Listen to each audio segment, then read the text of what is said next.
It was a doozy, this one. It was a big old doozy. It was certainly like something that we It all was, you're not experienced. wrong. It was certainly something.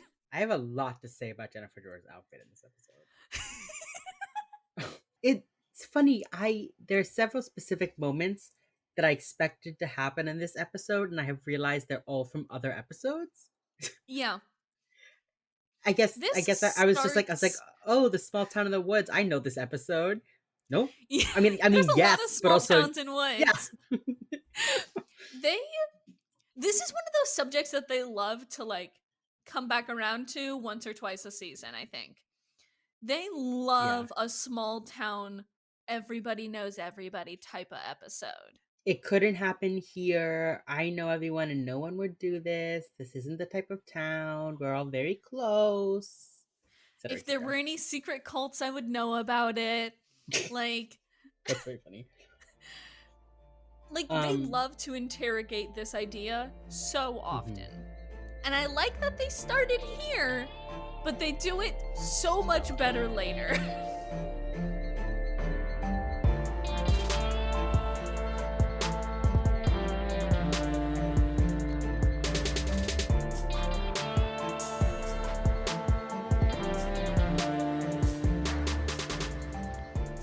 Maybe. Do you want to talk about season 1, episode 10, The Popular Kids of Criminal Minds, here on our podcast, Wheels Up? You really combined your part and my part here, but yes, James, Do we I would have love to parts? talk.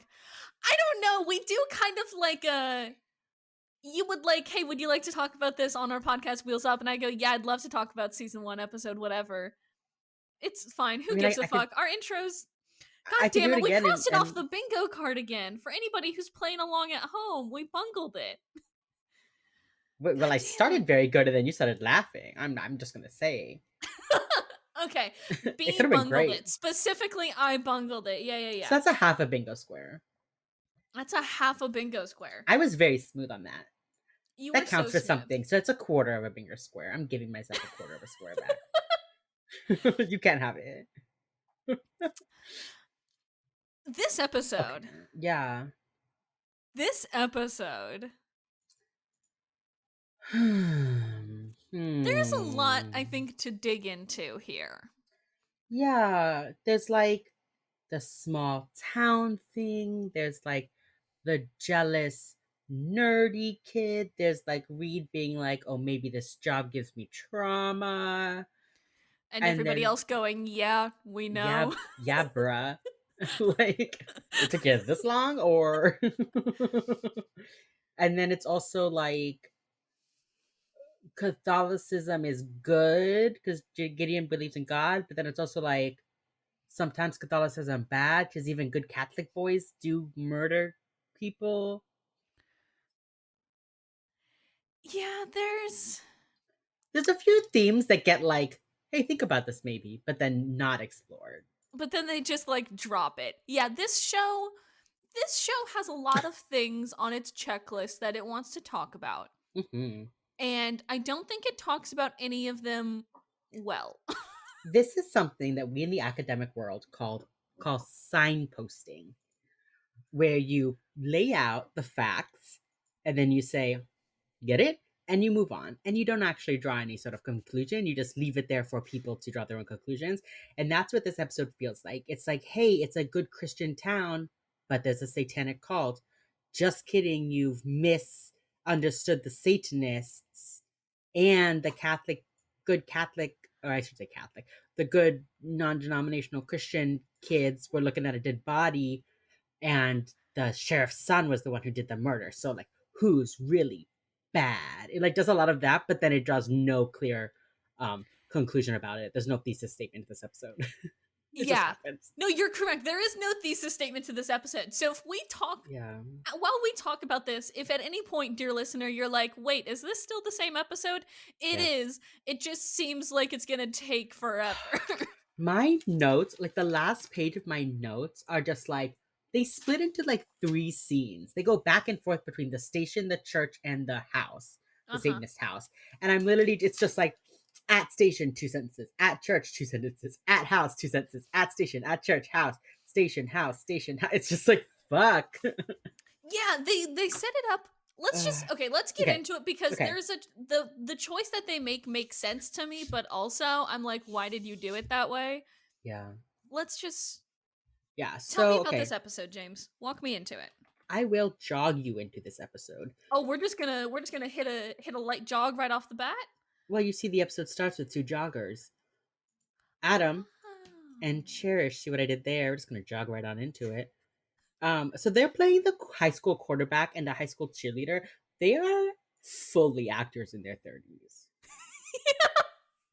Yeah, Like, I watched that and he was like, "You're out of shape, cheerleader," and I thought it was like a cute like husband wife joke, like, "Oh, they got married in yeah, high school. She was a cheerleader, and now she's like out of shape." No, no, fully both of them high school students, which was and like, they didn't even get okay, like a CW 20 to play a no. teenager. They're They like went these fully characters.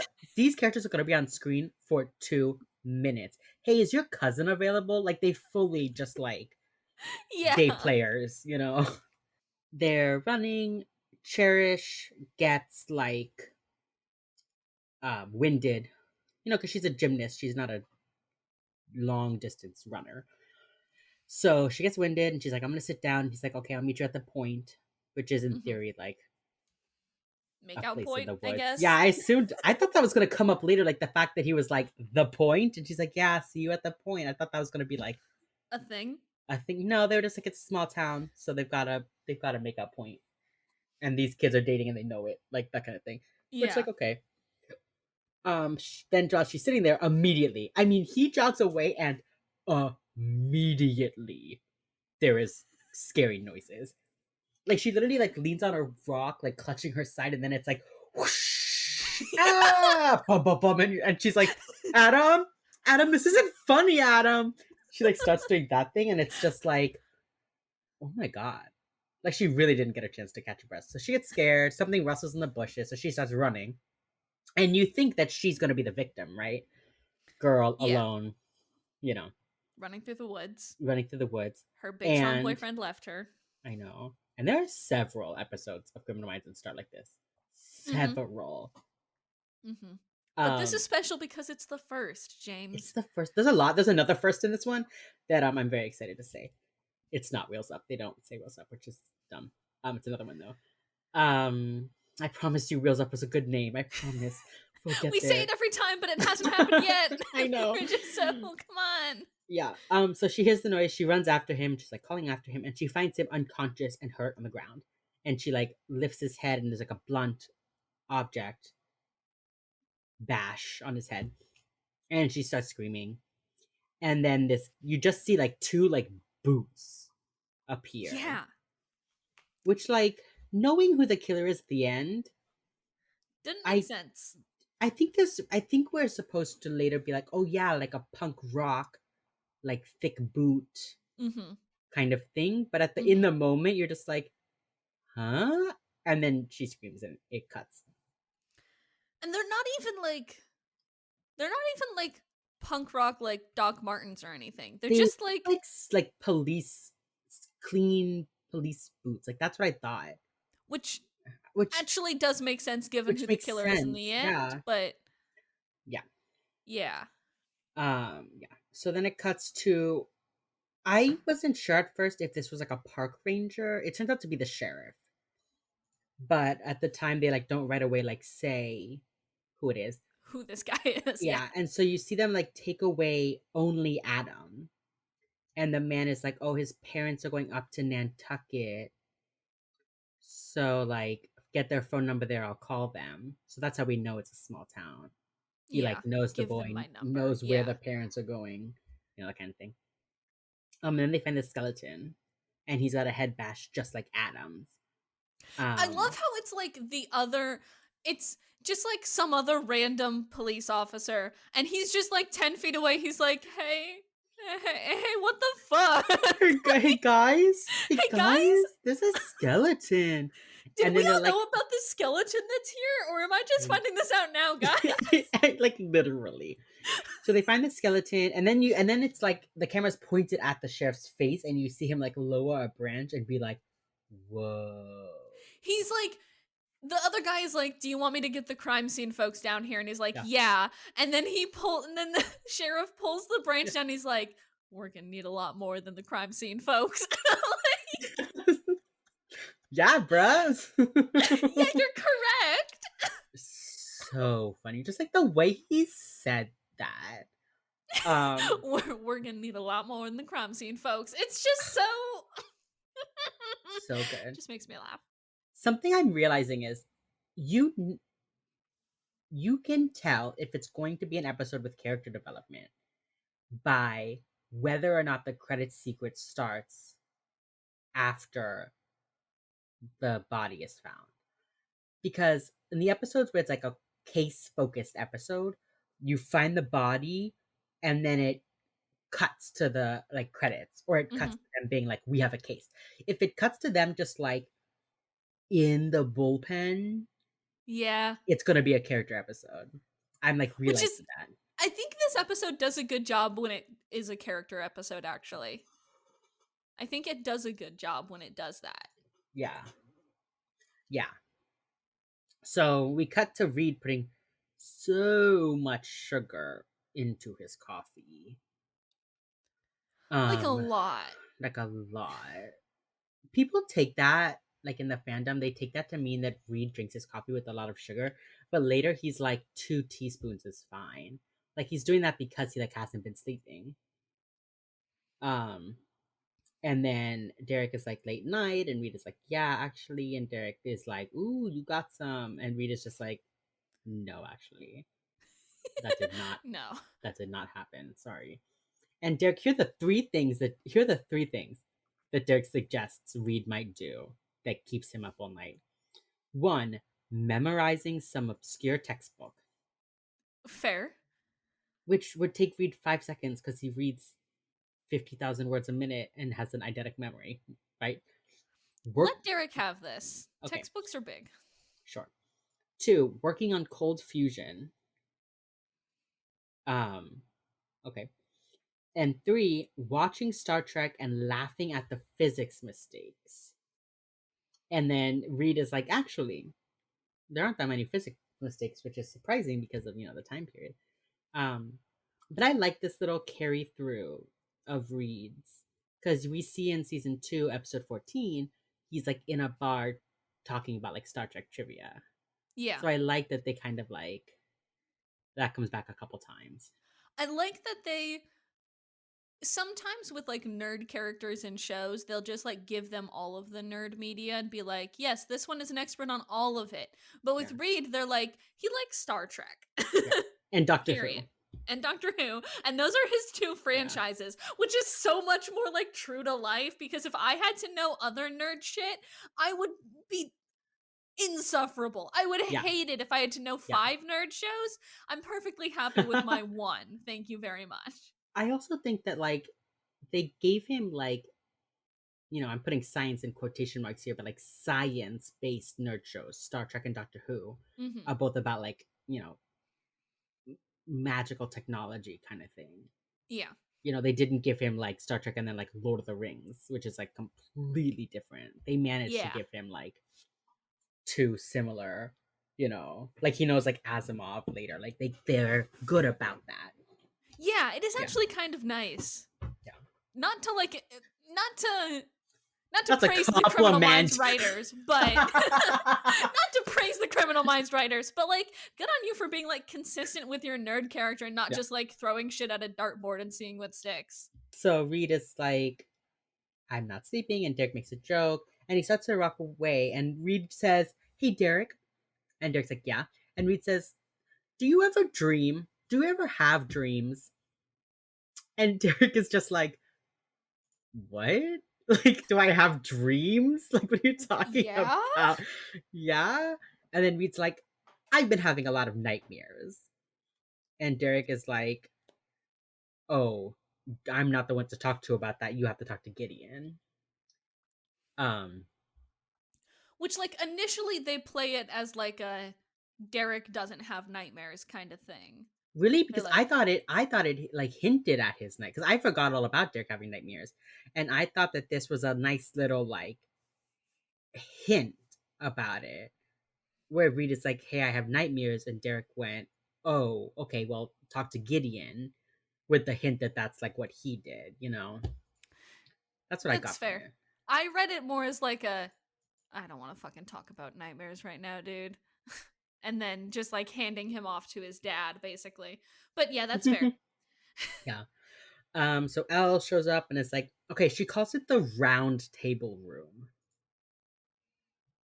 which later it becomes the briefing room. Yeah. I I just I don't think they knew what to call it yet. I know it has a round table, but if the tables were changed, would they still call it the round table room if the table became square? Like I just don't understand why they picked the defining feature of like why not like the conference room, the meeting room, the briefing room, which is what they go with later. Like why the round table room? I don't know. I just thought that was like interesting. I was like, huh. It kind of, you know what it kind of sounds like to me is it kind of sounds like Lola Glaudini forgot her line there, and so she was just like, "Fuck, what's the defining characteristic of this room? Round table room. Got And it." they just played it straight. Yeah. Yeah. That's Everyone kind of was like, what it okay. sounds like to me. Is like somebody just like Yeah. forgot the word for conference, meeting, or briefing, and they were like, "Fuck, fuck, fuck, fuck, round table, perfect." Yeah. Or like they're gonna have a roundtable discussion or like some sort of like I don't know.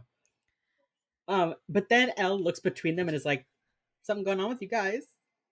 And Reed's just like, no. And walks away and Elle's like, okay, damn. Okay. Alrighty.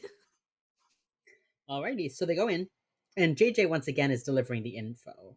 So I think that they have figured out that she's gonna be the one who introduces the cases. It's their 10th episode. I hope to God they've figured it out by now. Yeah.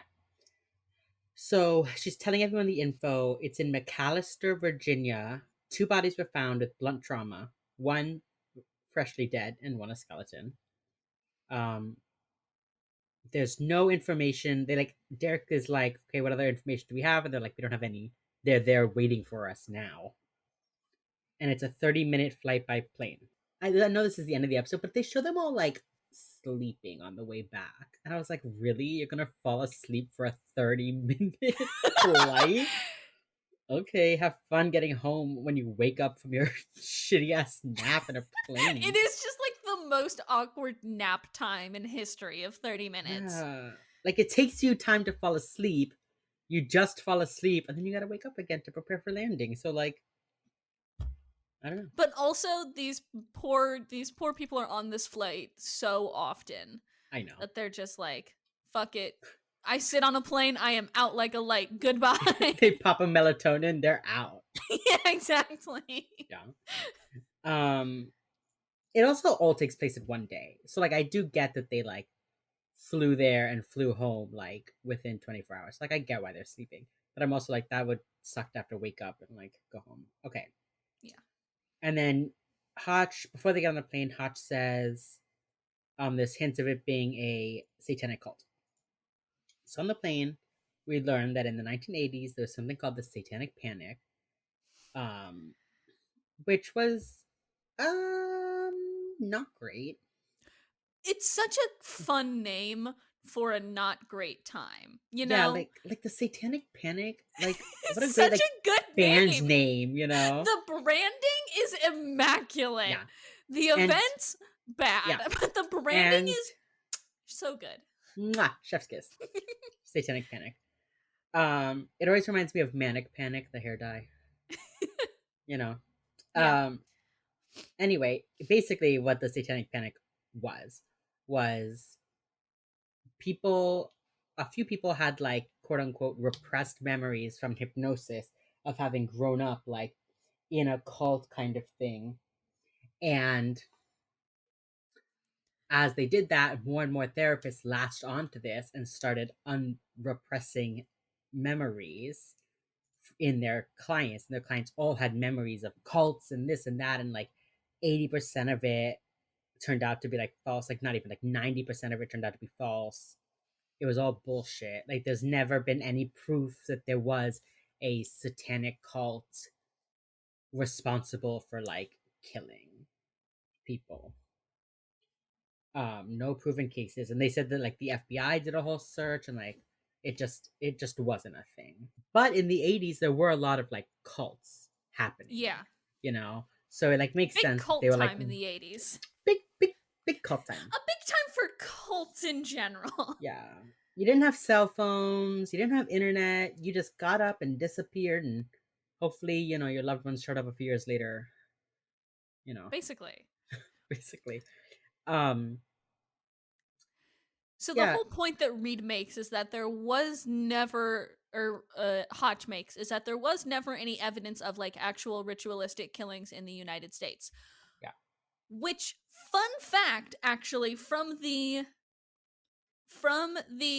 Criminal Minds wiki, um, during the episode they claim that there's been no like confirmed examples of ritual murder.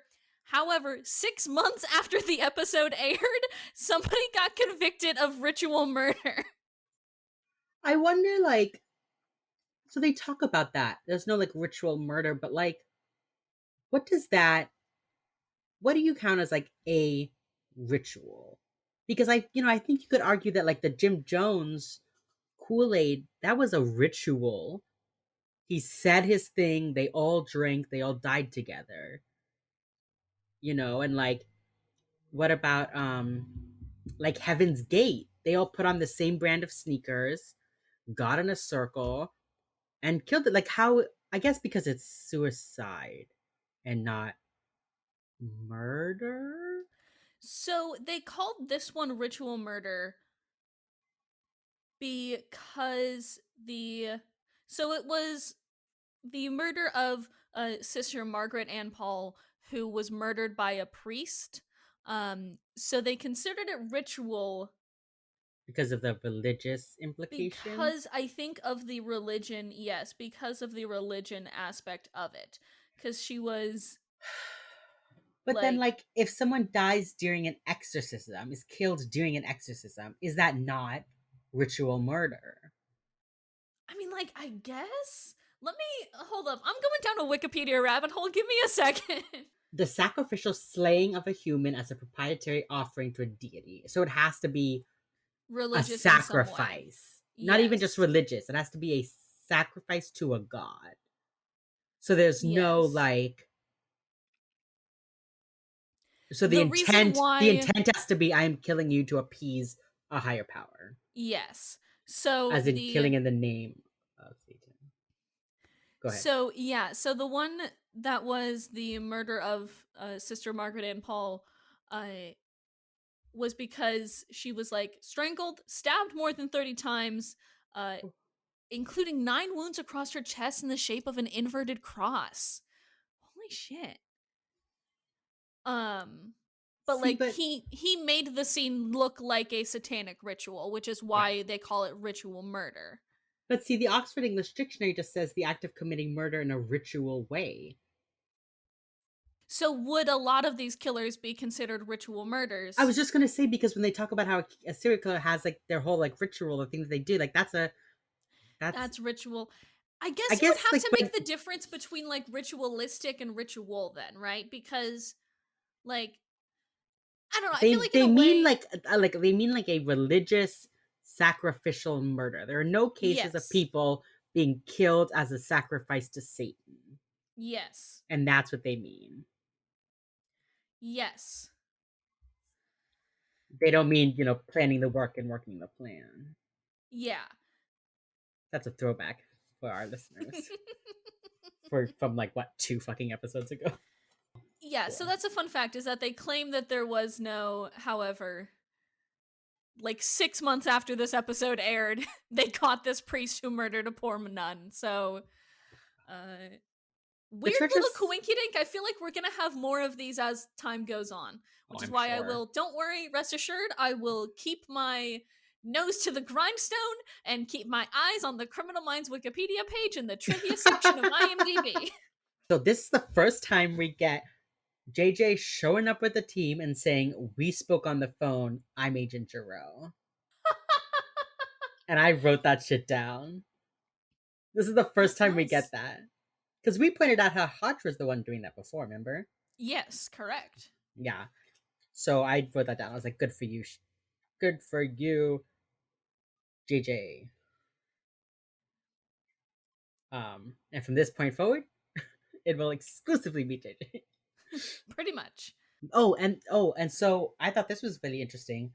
The sheriff says we had an in-service here a while ago, and they said that if we saw anything weird, we should call you guys. Unusual crime scenes, we should call you guys. And I just thought it was interesting that they mentioned again the in-service, which is what Derek was doing in Baltimore in Natural Born Killer. So like these people had that. I like that they keep doing it. They're like, hey, these guys do like education. Yeah, They like write books and stuff. Hey guys, yeah, they're not just cool people who like go and catch serial killers. They also just like help the police. Like yeah, they write books and stuff, which is I yeah. The think very elite. interesting. Yeah. Can you think of another crime show that does that like shows its heroes doing just like the normal part of their jobs as much as Criminal Minds does, where it's like, yeah, we had an in service, or yeah, he's off teaching.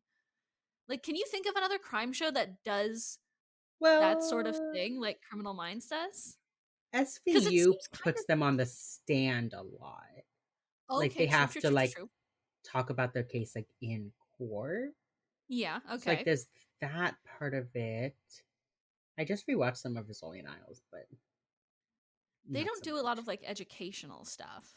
No, they don't. They just have so much gay No. tension. Yeah. Also, that show is it did not hold up well.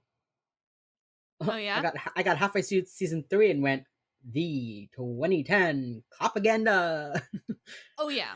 It was like I gotta stop watching this. Jane Rizzoli literally said thin blue line, Oh, and oh. I was like, no, no, thank you. I'm good. I'm good, Good, thanks. thanks. There's a Also, podcast we annual could do. reminder that we know Criminal Minds is just propaganda, Oh but yeah, they're also stupid and I feel we're like we not criticize them stupid. as cops enough. Yeah, we I have one in this episode. yeah, yeah, we do. Um we think critically of the media that we consume, which Yes. means we're allowed to have fun with it sometimes like this. Okay, let's continue.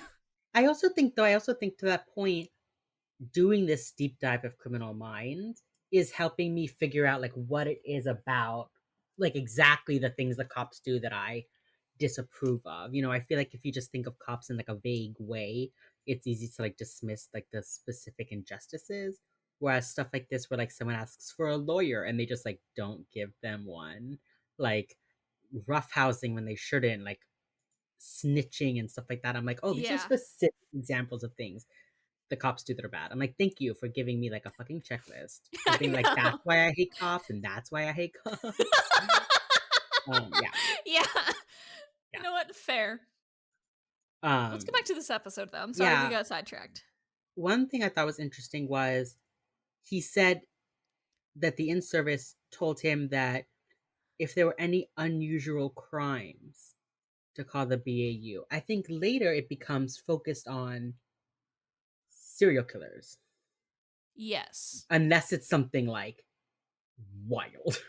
Unless it's some really bonkers shit. Yeah, but just like this, like I don't think necessarily needed the BAU. I mean, not that they didn't help a lot, but it was like I feel like any experienced unit could have come in and be like, "Yeah, here's an older body that's due." Like they didn't even there was no like coroner in this episode, you know. Like there were like some Yeah. things that like They were like, they could looks have like he got done. bonked on the head pretty hard. Looks like Yeah, this other guy also got bonked on the head pretty hard. like Gideon found out that the skeleton had been there for a year from like a teenager. And I don't know if that's because it all happened in like one day, but it was just like, where's your forensics in this? Like, whose Where's blood was the on that crime scene, note they folks? found? You Yeah. know, it was just like, it was just like, why is everything coming to you through like the locals? You know? Yeah. So we find out that a hiker found Adam. So Reed goes and kneels by the skeleton and he's like, look, this wax. And JJ's like, oh, candle wax? And Reed's like, yup, they use candles in rituals. And And then Gideon's, Gideon's like, also on fucking birthday cakes, you weirdos. he's like, so, okay, that is a plot point that goes nowhere. Mm-hmm. Gideon being like, fuck you, it's not a fucking satanic, like, ritual murder. Like, fuck you. Like, after this, he's like, he drops it. They talk about Satan in their Constantly. profile. So, Yeah. like, he just, like, says that. He's like, don't jump to conclusions. And then when they present their profile, they're like, yeah, it could be people pretending to be a satanic cult. Like, okay, Gideon, like, way Where to was just the drop follow that. through, sir? Yeah, where Yeah, was the follow through? What's yeah, up? that was really interesting. And then Reed says the male skeleton, and he describes the because of the pelvis, Where were the crime scene folks that the other officer had requested earlier? Where were they? I think they just didn't call them. They just did. I They were like, the BAU is fine. They have a doctor on board. I Except, think wait, not that kind of doctor? I after watching Rizzolian Isles, actually, I noticed this because of that. So, like, in Rizzolian Isles, Mora Isles is the chief medical examiner. So Yeah, she goes and she looks at the body at the scene and gives Jane the detective like forensic details, like immediate ones she can see. yeah. They don't do that. They don't do that in Criminal Minds. They show up and they say, "Here's the body. It is here. It is dead. Let's go talk to some people." Like, they don't Anyway, they yeah. don't give a shit about that. It's like you only learn about like DNA and stuff when it's like a plot point. Which is also Yeah, like, I do kind of like that though. Because they're like, we're not gonna weigh you down with shit that don't matter. yeah, they're really not pretending to be like a typical cop show. They're They're not your like, typical yeah, propaganda. They're advanced propaganda. they're like kid who's taken one philosophy class Yeah. propaganda. Yeah. Um. So Reed starts like talking about like nothing, Like the telling Catholic Church refused like birthday celebrations because they thought that they were pagan or whatever. And then yeah, the cop is like, "What kind of doctor are you?" I know. And JJ again fully rolls her eyes. Yeah. It's just so fucking funny. Honestly, queen, as you should. Honestly, Queen in that hideous green turtleneck. Oh yeah, what is she wearing this episode that's driving you fucking bonkers, dude? Okay, when we see her in the round table room, she's got her fucking pea soup green half sleeve turtleneck. And then she's Short got sleeve this. turtlenecks make no sense to me. They're It's an literally like, abomination against God and man.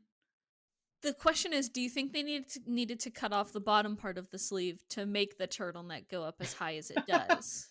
it was originally like a crew neck Yeah. long sleeve, And they and they had turned to, it into a turtleneck. yeah.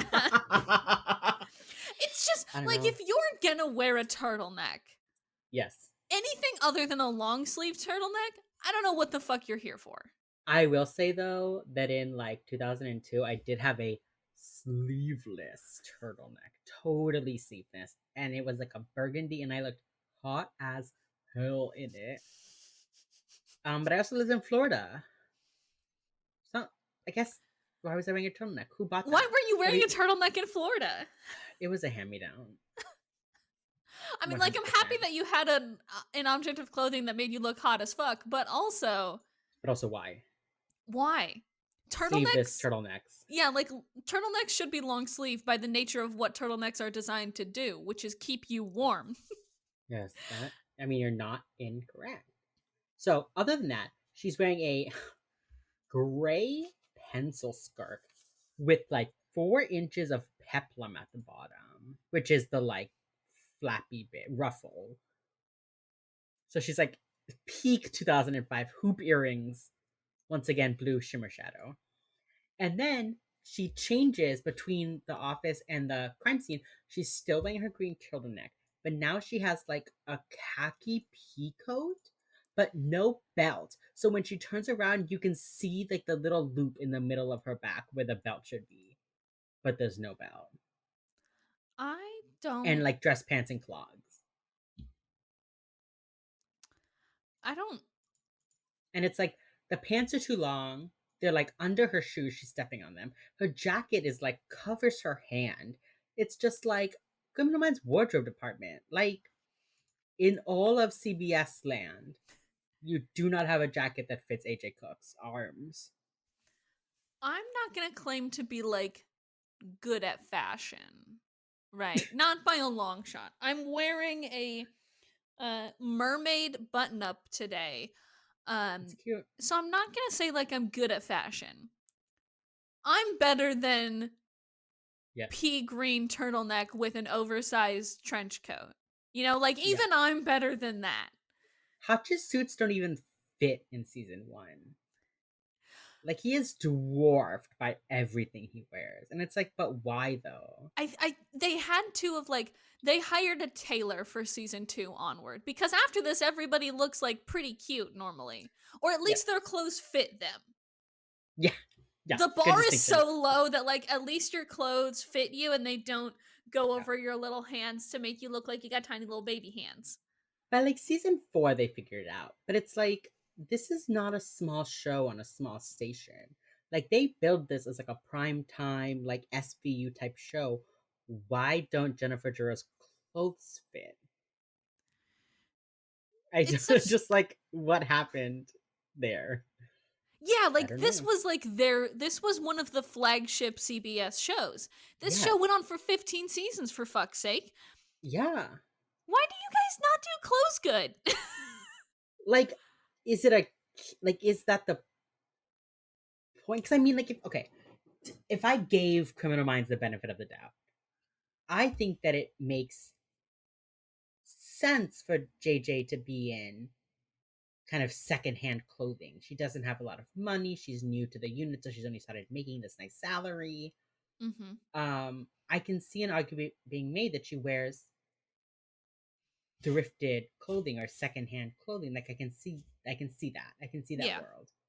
And I can see like they do it with Reed's outfits where you're like, okay, this makes sense. Mm-hmm. Dorky boy genius dresses himself. Yeah, this Yeah, tracks. but But like then like you they have don't somebody like give, Hotchner. but also like they don't give JJ enough of a, like they don't ever tell us JJ's reason. Like JJ never is like, oh yeah, my shitty post grad apartment. You know, like she never like has a comment about like, you know, her clothing or anything. So we have like no idea what her deal is. JJ gets no life outside the BAU until season three, four. They're Until just she like, has yeah, she lives kids. there until she gets Yeah. Will. Yeah. But they like didn't bother to give her any backstory, like at all. Morgan wears his windbreaker this entire episode. But also like I Windbreaker, kind of really tiny dig sunglasses. Morgan's look this episode. No, 100. Morgan always looks exactly like Morgan should look. Yeah, except on those episodes Al where he's also wearing good. like a big suit, and you're like, okay, I don't know exactly what you're doing here, but I appreciate what you're going for. This episode is like hot jock Morgan, and I love it. While Reed, JJ, and Gideon are looking at the skeleton and the body, Hotch, Al, and Morgan are up on the trail Hmm. where they figure that the hiker was killed. And we get a reminder of what unsub means. Hotch is like, the unsub probably hit him here, and the sheriff's deputy is like, what's an unsub? So we get our mid-season. It's like at the beginning of the season, mid-season, and at the end they remind us what an unsub is. Um, and you find out that it's like a blitz attack. Oh, and do you remember in Plain Sight Hmm. when they use the term high risk victims, high risk lifestyle to Yes, mean high risk for the killer? yes, They do that again here. They call him a high risk victim because he's strong, he would have been able to fight back, he was like athletic. They call him a high risk victim because of that. When really that means he's today we would call him low risk. yes. He's at low risk of being hurt. he lives a low risk lifestyle. Yeah. Whereas back then, the risk factor was on the attacker, not on the victim. It's weird. They just kind of like Yeah. swap it contextually. Yeah, I don't know when they make the change here, but whatever. The weapon is literally a big hunk of rock. It's just a rock, Yeah, Gideon is wearing gloves when he picks it up. which you'd love It's to see. our first time where they fucking touch something with gloves on. I And then mean, Elle, and later this episode, Elle uses a glove to pick something up, and I'm like, yeah, you got I wrote it. that down. I like literally wrote that down. Yeah. Um. So the path is too well traveled to do the ritual like on the path because like anyone could have like jogged up on them. Yeah. We should mention they So are on like a mountain where they don't have mm, cell service, and like uh a lot of like locals and tourists walk and jog in this trail. They're up yeah, on a mountain though that doesn't get cell service, which is a plot yeah. point.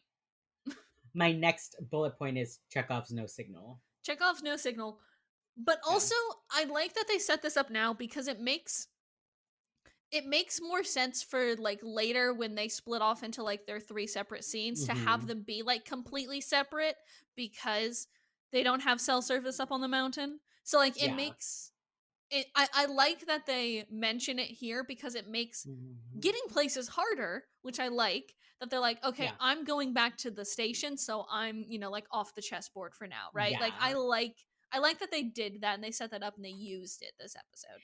Yeah, it felt like it was like a very subtle hint. Like JJ goes to call Garcia and she's like, ugh, like I'll call Garcia and the sheriff is like, oh, like there's no cell service up here. And JJ just like keeps trying. Yeah. Like it was very like chill and it doesn't come up like again until kind of the end.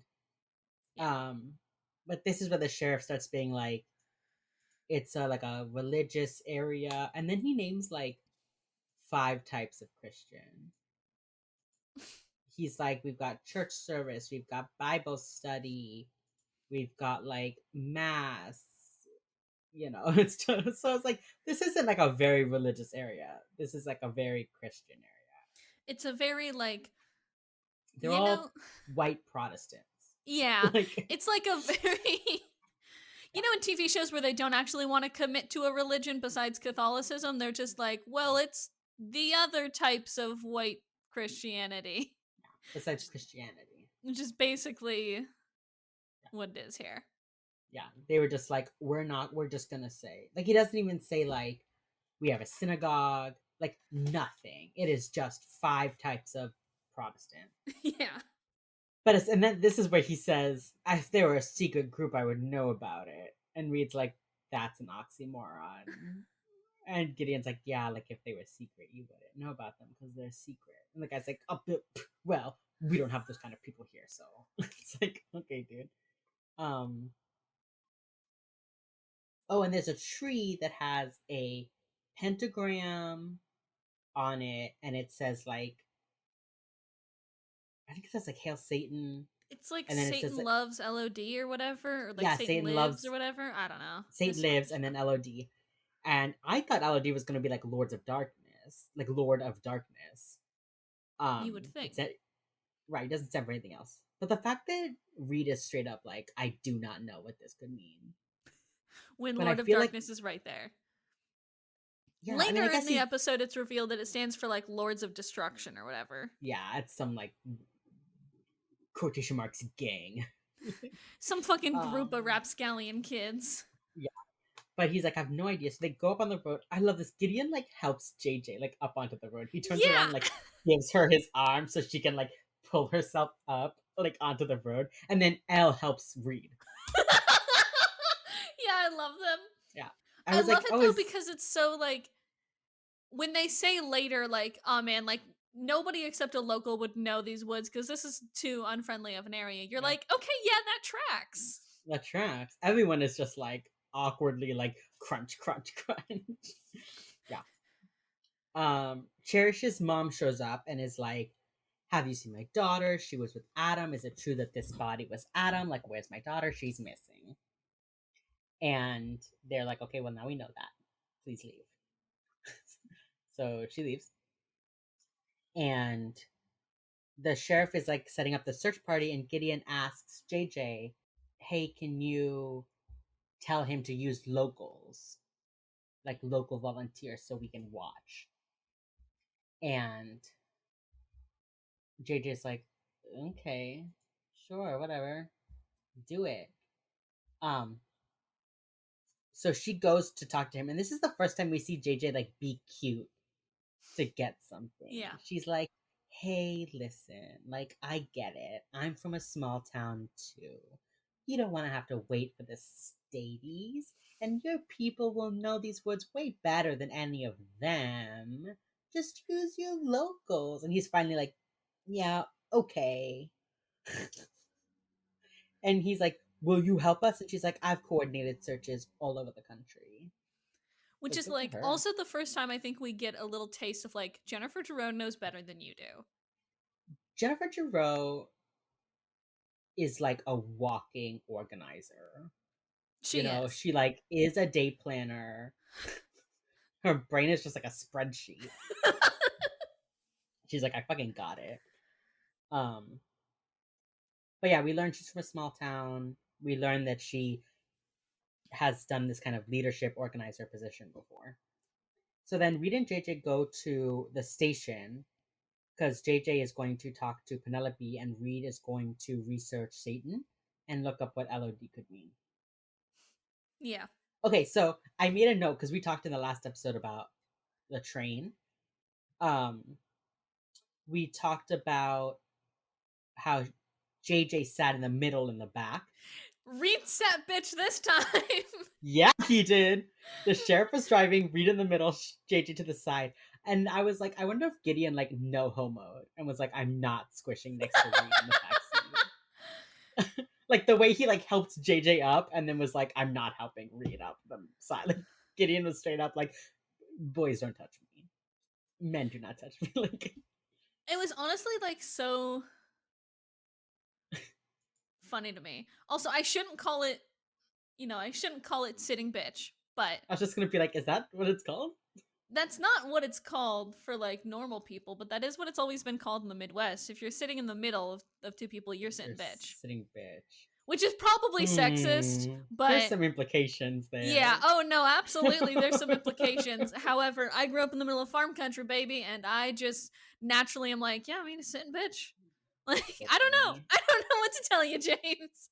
That was It's very funny. probably sexist. No, it is on Urban Dictionary. Thank you, Urban Dictionary. The It's the whoever didn't call speculation shotgun first. the speculation from 1999. The speculation is that it's the person sitting bitch often complain. They bitch about sitting in the middle. Which is So fair. I think it's a sit and bitch becoming Sitting sitting bitch. bitch. Yeah. I mean, also, it sucks because I mean, it's derogatory language no matter what. oh yeah, no, it's Uh, absolutely derogatory, but like I always just know it because number one, you got it because you didn't call shotgun fast enough. And so now you're just stuck in the middle with this shitty seatbelt and holding everybody else's drinks for them. So you're yeah. sitting bitch. I don't know. That's maybe just like a weird Midwestern thing. I don't know. Yeah. Oh, it's also sitting bitch is also to sit behind the driver on a motorcycle where the biker chick would normally ride. Which is definitely more sexist. Or you can also apply it to a male rider if his motorcycle is broken down and he has to ride on somebody else's bike. So it's big. So it's like you have to sit bitch. So That's much more sexist. that's much more sexist than the middle seat on a truck. I love Which this. The derogation of women and the risks for men in being equated with women is evident in these two compound terms involving bitch, either sitting bitch or riding bitch. I'm sorry. I'm sorry I have to bring it up, but that's just where my brain goes to every time is he's sitting bitch. Which it definitely is just like a sexist farm thing, but alas. I mean, it's also a motorcycle thing. Apparently also a motorcycle thing, but not like in the same way as it's a derogatory farm thing. Yeah, interesting. Sorry, I derailed us, but get it? Derailed as Ha, last ah, week. ah, ah, ah, ah, ah, ah, ah. Oh, we did miss something. Once they find out that Cherish is missing, they assume that it's a group doing it because that means there were two people to overwhelm. So that's where we get the Correct. idea that it's a group. Yeah. Yeah. So they get to the police station. We meet Reverend Paul Burke, and the sheriff asks him to have his church be volunteers for the search. And also, I don't know if it was just me. I got bad vibes from this priest immediately. Yeah, they do a little bit. Like he's like a suspect for like one hot second. Yeah. Like And so like the literally. vibes when he first comes on are like a little weird. Yeah, and we'll get to it in a second. Yeah, you're like I think you're supposed to like why Be is he like, I don't already like this there? guy. Yeah. Why is he so worried? Like that kind of thing. Yeah. Um so then JJ goes into the office and Reed goes over to look at like the football stuff. There's like a wall of like football stuff in the sheriff's office, which seems like small town stuff to me. Yeah. And he like picks up the football and like a kid walks in wearing a football jacket and looks at Reed and says, "Oh, do you play football?" And Reed says, no, I don't." No. Yeah, and the kid's like, "I wouldn't have either, but like my dad made me." We learn his name is Corey. And he's the sheriff's son.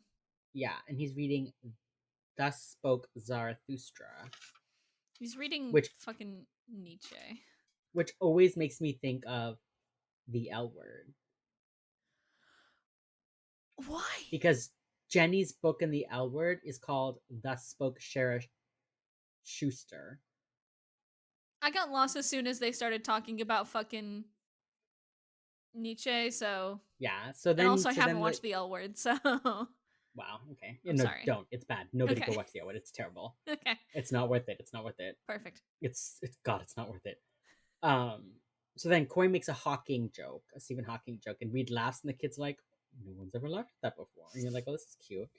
And then the kid likes profiling. And then when he finds out it's Adam, he's all like shaken up and he like goes to gather like his friends to search. So I mean, immediately as soon as the kid was like, "Hello, I'm here. I like profiling. He's like, I have I like know who the 100 questions BAU for you, is." but wait, who's murdered? Like, Yeah. why are you here? Wait, if you're here, something bad Like, happened. no shit, You know, Corey. I know. I know. Also, like, imagine being that kid who, like, murders someone and the girl and then, like, goes to the police office to, like, learn if, like, anything is up. And then the fucking, like, FBI BAU is there. Wouldn't you just be like, "Oh, shit, I just thought I had to fool my fucking dad." Um, Yeah. He's like, woo. what the fuck are you guys here? That wasn't part of the fucking plan. Yeah. He's like, "The BAU is here." Yeah.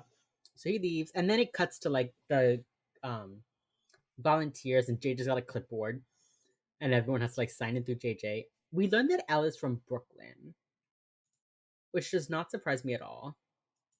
But it does make me wonder how she got from Brooklyn to Seattle. I mean, I think with FBI offices, they just kind of like assign you to one. Oh, I was like wondering if she like moved and like joined that office or something, you know? No, I think they kind of just like assign you to one Bye. because I know this because later when fucking Mark Hamill is a villain, they talk about how he got assigned to the Kansas City office and that the Kansas City office sucks apparently. I don't know what Yeah, the Criminal we see Minds that when writers they go have there. against Kansas City, but like they mentioned specifically that the Kansas City FBI office sucks ass. So Somebody had an ex from Kansas City. somebody did. I'm not kidding you. They mentioned it so many times, and I'm like, yo, what? There's this one girl who's like super nervous and keeps like looking around, looking around. It's like, what's going on? And then JJ turns around and is like, "I'm going back to the station to fax this to Garcia." Which, yikes. 2005, baby. Baby. So, so then it cuts to JJ and she's talking on the phone to Penelope. And you find out that it's like a very like rich town. It's all like doctors and lawyers. And then Penelope is like, there's one guy that owns a chain of shoe stores like up and down the East Coast. And JJ's like, "Is he married?"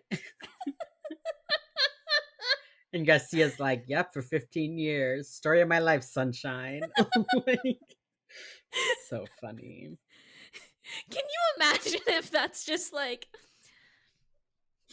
you know, when they like make you run like a background check for work and you're always like so scared that you're like secretly a criminal and you Yeah. don't even know it? Can you imagine if you just got to like listen in on the discussion they have about you? They're like, oh man, I got a fucking master's in theater. That's real useful, huh? Like, can you imagine having to listen Yeah. to the people Like, running your excuse background me. check? Please don't make fun of my life choices. Oh God. Yeah. Sorry, continue. And then they find out the Reverend was in prison for embezzlement. So this is like our like 1 second of suspecting the Reverend.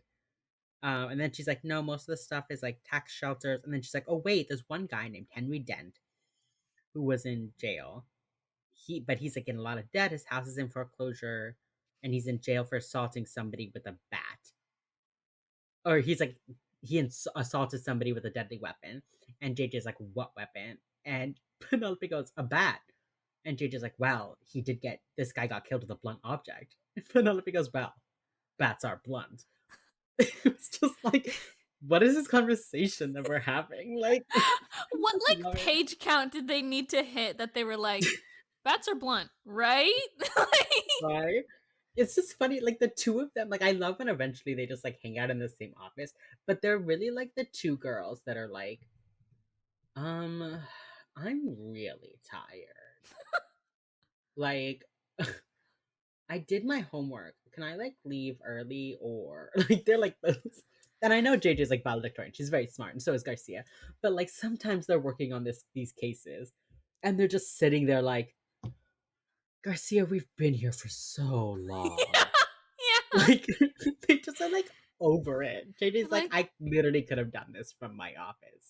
they're like, do you just, can I just, do you want a coffee? Do you just want to stop working for a while and go In get like a later coffee and come episodes, back? they literally just like take naps.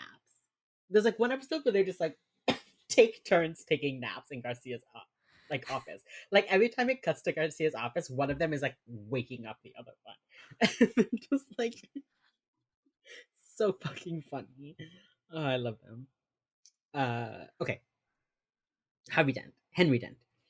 I Not really Harvey Dent. thought it was like a Harvey Dent reference. Yeah, no. Because Henry this guy Dent. does seem super Yeah. nice, and then they're like, oh, but he's with Elle. As though Elle is not most likely to kick this guy's Oh my ass god. three I ways to know. Friday. I made a note about that. JJ is like, okay, like Henry Dent, he's in B5, and she like runs over and she's like, with L. And then she like looks to the side, all like bum bum bum. And then it just cuts to L like tying her shoe. And the guy walks over. The guy walks over and it's like creepy music and he's like creeping up on her. And then he like puts his hand on her shoulder and she's just like, whoa. And he's like, sorry, I saw you like kneeling down. Are you okay? And she's like, I was tying my boot. And they're just like, cool. It's just like the most like awkward. He's like, so like, what's it like being in the FBI? And she's like, it's fine. And Queen like, shit. I love that they were like, let's put the crazy guy with Elle. And then they're like, oh no, but what if she gets hurt? I'm like, this is the woman who shoots men in the dick. I Like, know. I but know. do you want me to be like, oh, she's a damsel in distress? Because she's not. Literally, I'd be more scared if it was Reed with him. Just the fact that they're like, oh no, it's Elle. Like what? And then Elle just like happens to find that Yeah, it's just note. so. God. Yeah, the guy's like kind of flirting with her and she's like totally ignoring him. Elle finds a note with blood on it. She uses her glove to hold it, thank goodness. And it says Satan commands the virgin be sacrificed at the next full moon. And the guy's like, hey, isn't that tonight? I don't know about James, you. when is the next full moon? Um, my calendar doesn't even fucking say it. I don't know. I don't know. B? That's a good question. Hey, isn't that tonight? I don't know. The next full moon is on the 28th of this month. And probably the 20th of next month. Who fucking knows? But it gives us a time limit to find her. Yeah. Right. The 20 actually the next full moon is technically on the 26th of the month that this podcast is coming out because we're recording this early. oh, I had to correct that, otherwise people would be like, "But the 28th isn't the full moon of April." I'm like, yeah, it's not. It's 26th. but it is of March. But it is of Okay. March. Back at the station, Reed is tired. And Hotch is like, hey, listen, it's normal to have nightmares. And Reed immediately snaps his head around to glare at the back of Derek's head. And Reed's like, I don't want to talk about it. I'm fine. And Hotch is like, okay, but like, you know where I am if you want to talk. Yeah, Reed like fucking glares at Derek for like Yeah, snitching on him, which I think is yeah, so funny. They give the profile to a bunch of the police and also that one kid. yeah, And I don't know yeah. why. No, there's a few of the football people in there. Okay, but why? But why do they do that? But why do they do? Yeah, I know, it's so weird. Um, I think they've just like decided to involve the whole town because um it's like a small town, I don't know. Yeah. So they give the profile and basically they say like there's been no human sacrifice proven, like there's like isolated like animal sacrifices, there's been vandalism in the name of Satan, but for the most part nothing. And the way they did the profile clips this time was like super weird. It was like overlaid footage. Normally when they like do these screen profiles, they like superimpose the profiler into the world as if they're like standing at a scene. Yeah. And And this time they're like, instead, no, it's just news footage, I yeah, guess. it was like news footage just like in the background. It was weird. Yeah. And then Hodge like looks over his shoulder at it. And I was like, why We did did we a lot of really strange directing choices this episode. Yeah, it's like I get that when they are in the scene, theoretically, they can look around and see it. Yeah. And then also, that makes sense. They see it, everyone's seeing it. But when it's just like clips flashing, why It's can weird. Hotch see that? Yeah, it's like a fourth wall break I don't like. It's Um, strange. yeah. And then they talk about how like there are cults that kill, but not in ritual fashion, which is I think what we talked about. Yeah, which means that they don't do it to sacrifice for a deity. Yeah, They kill just yeah, for funsies, I yeah. They guess. describe they describe Jim Jones. They describe James James Mason. No, Charles Mason. Why did I write James Mason? That's my name. Oh no, I did it again. Oh, B is currently doubled over, spitting out her sip.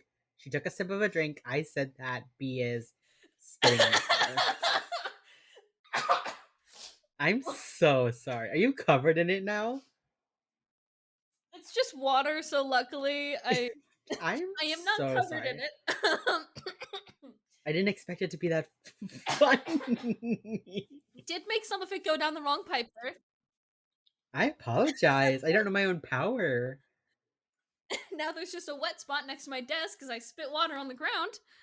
Well, I apologize. Luckily, I finished my V8 earlier, so I'm just drinking water. Well, yep. I love that that's Yeah. becoming like a reoccurring bit on our podcast where one of us is doing something silently in real life and the other is like describing what it is for our listeners. Oh yeah. I Last mean, week it was the fucking chocolate. Like this week it's yeah. me dying. It's fine. It's Oh, perfect. it's fine. It's fine. It's We're funny. thriving. We're thriving, honestly. Thriving. Okay. So they're like, it's gonna be a group of young people, like teens, who are into like heavy metal music. They probably like dress to match. There's gonna be a leader who's like charismatic, but if you saw him, he'd be like strange and scary. He's also probably Um, going to be a few years older than the rest of them. yeah, like an adult. Mm-hmm. Also a local. And then Corey is like, I know exactly that. I know someone like that. Yeah. Cut to metal music, a dark car. Guy gets out wearing a hood and he's like smoking, and his name is Mike Zizzo. Which is apparently a reference to like the aquatic life of Steve Zizzo, which is something else Matthew Gray Gubler was in, Oh, interesting. according to IMDb trivia page. Thank you, IMDb trivia page. Yay. Um, yeah, he graduated 5 years ago. He's like in his early 20s, or I guess he's in his Yeah. mid 20s. There's a group of high school kids that he like hangs out with. They like go to his house to like smoke weed and like listen to music, and they call themselves the Lords of Destruction.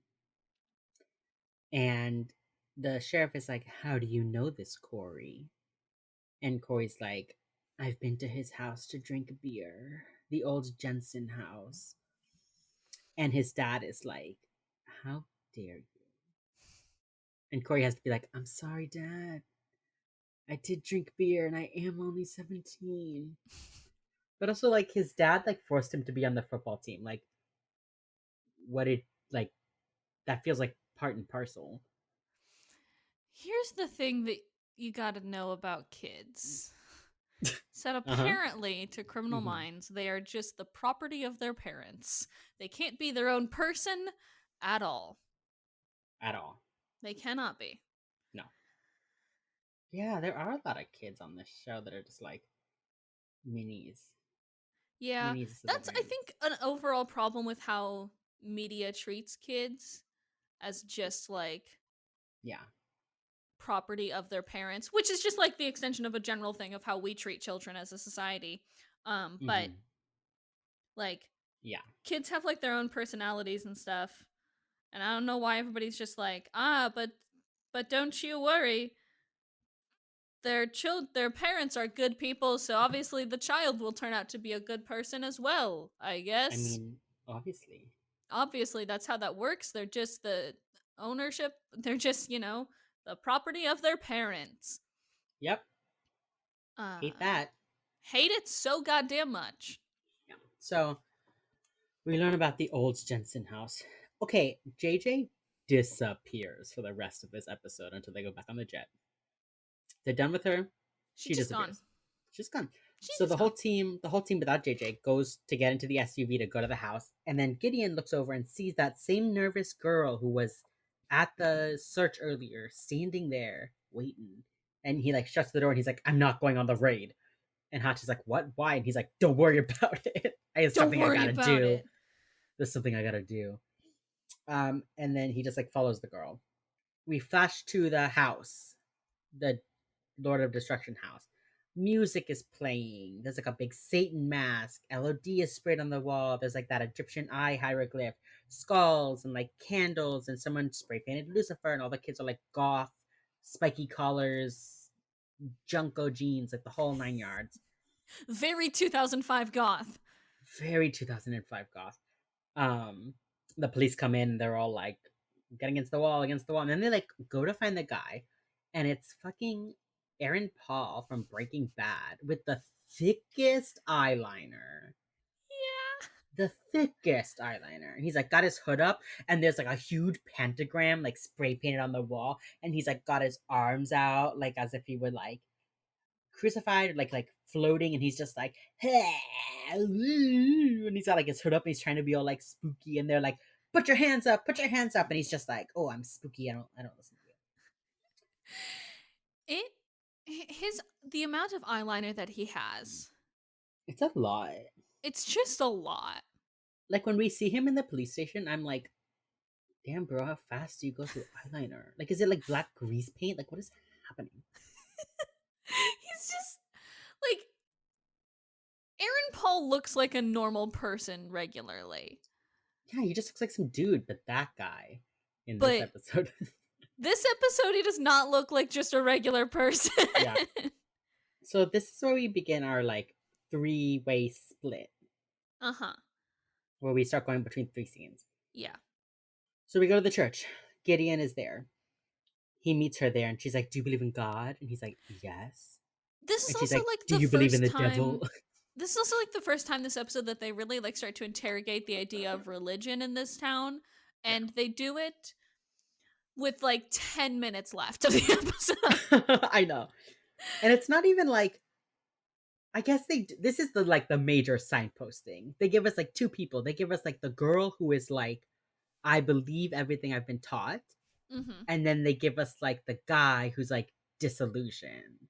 Yes. And that's how they critique the religion in this town. We never like, this is the only time we enter a church. Hmm. This is like it. It's odd. Yeah. So like she's like, do you believe in God? Yes. Do you believe in the devil? And then it cuts to Mike Zizzo being obnoxious in the station. Um, and he describes Satanists, and they're basically just like anti the establishment, anti Christianity. They're just like, don't tell me what to do. And my quote for the end of the episode is from this. But they're basically just like, we don't want to follow your rules anymore. Fuck Protestantism. What I was gonna say is that he's like very specifically into it, like being like the opposer. Yeah. Like he's Yeah. very into that. And I okay, I kind of, even though they give him this like laughable personality, like dude get a job Hmm. personality, Yeah. I like that they made a point to point that out, because Yeah. the Church of Satan does not worship Satan. They're basically just like the antithesis of Christianity. You know, they're like a charity organization, and they fight for like they're about like the separation of church and state. They're about like Yeah. bodily autonomy, you know. Yeah. So I do like that they made a point of being like, no, like like worshiping Satan like isn't about worshiping Satan. It's about like rejecting the puritanical values of American Christianity. So I Which like that. like, yeah, also very into that. Yeah, it's like they gave him, I think Criminal Minds does this. They're interested in like talking about and investigating religion, but only if it's like Catholicism or white Protestantism. Yeah, They like don't ever like investigate, like they do satanic things like once a season at least, and they never really like investigate the fact that like they're not, it's not bad and spooky and scary. You yeah. know? Like they're into investigating the idea of religion, but only if it's like Catholicism. They do an interesting thing, and I don't necessarily mean interesting in a good way, but like they make a point of having the characters say there's no such thing as a satanic cult. There's no Hmm. such thing as a satanic ritual. But this killer happens to be very into the idea of a satanic cult. You know, like this Yeah. killer has like adopted what mainstream media thinks of Satanism, Hmm. but like the real Satan Church of Satan like isn't like that. So they like give the lip service to it, Yeah. but then they still use it as the prop for the episode, you know? Yeah. They don't ever like Yeah. interrogate the fact that Satanists aren't fucking devil worshipping like children Yeah. killers. They're just like, don't worry, guys, Satanists aren't devil worshipping children killers, but this guy is trying to Is. is a devil worshipping child killer. Like it's Yeah. just, yeah, Yeah, and like this when they make a point of like the Satan worshiping person like didn't do it, they make him like an obnoxious asshole. wastoid. Yeah. Yeah. Like, So it's just but like, then okay, well, like when they have like for example demonology, when I they was do just their thinking, big interrogation into Catholicism and exorcism, they're yeah. like they are very careful to be like, this is not what Catholicism is, this guy perverted it, but they never say that for the Satan episode. Right. Right. Yeah, I think it's interesting that like the I mean, I know that America as a culture Hmm. is largely of a Christian denomination. Yeah. But I think it is interesting that they give like every character their own kind of like relationship. I mean, it'd be nice to have some non-Christian denominational, you know. But like Derek grew up being abused by someone who used religion. So now he doesn't know how he feels about religion. And like Yeah. Emily grew up religious, but her, well, I don't want to give that away. She had something happen that kind of like split her away from the church. Mm-hmm. And then like Gideon can like quote the Bible because he's super religious, and like Reed can quote the Bible because he's memorized it. And like Yeah. Hotch is someone who's like vaguely Christian. He's like, I guess I believe in God, but like who cares? And then like Rossi is like so comfortable in his religion that he just like doesn't give a shit. And then JJ has absolutely no relationship to religion. I think it's Like, interesting that they gave each character like a different yeah. ideal of faith. And I Hmm. do like that they, like this episode, right? Gideon goes into it. I just kind of want to talk about Gideon's scene here because he's like, Yeah. she's like, do you believe in the devil? Do you believe like God is vengeful? Which, and then which is a whole thing. I've And got then some numbers. he, Gideon talks about how like after like Katrina, he read some essays by people of faith, and one of them was like New Orleans is like a Sodom and Gomorrah esque thing. Katrina is penance for sin, which is not true. It's just the fucking weather, y'all. And then the other one was like from a priest inside of New Orleans, and he's like, "Well, God is graceful because the levees didn't break until after the storm. If they had, thousands more would have died." Mm-mm, mm-mm, mm-mm. I'm sorry. Yes, This really continue. upset me. Okay, continue. Gideon doesn't say thousands more would have died. Gideon says if the levees had broken sooner, thousands would have died. The way he says it makes it sound like everyone was fine because the levees broke after the storm was done. That's Which how he is says not it. true. No, 1,800 people died. It affected 15 million people altogether. And it was $161 billion in damages. Like, I get the point he's making that, Mm-hmm. like, it could have been worse, but I Mm-hmm. really hate that it was played as, like, but it was fine, as if, like, dying in the storm was, like, the only bad option, as if, like, it didn't destroy 15 million people's lives.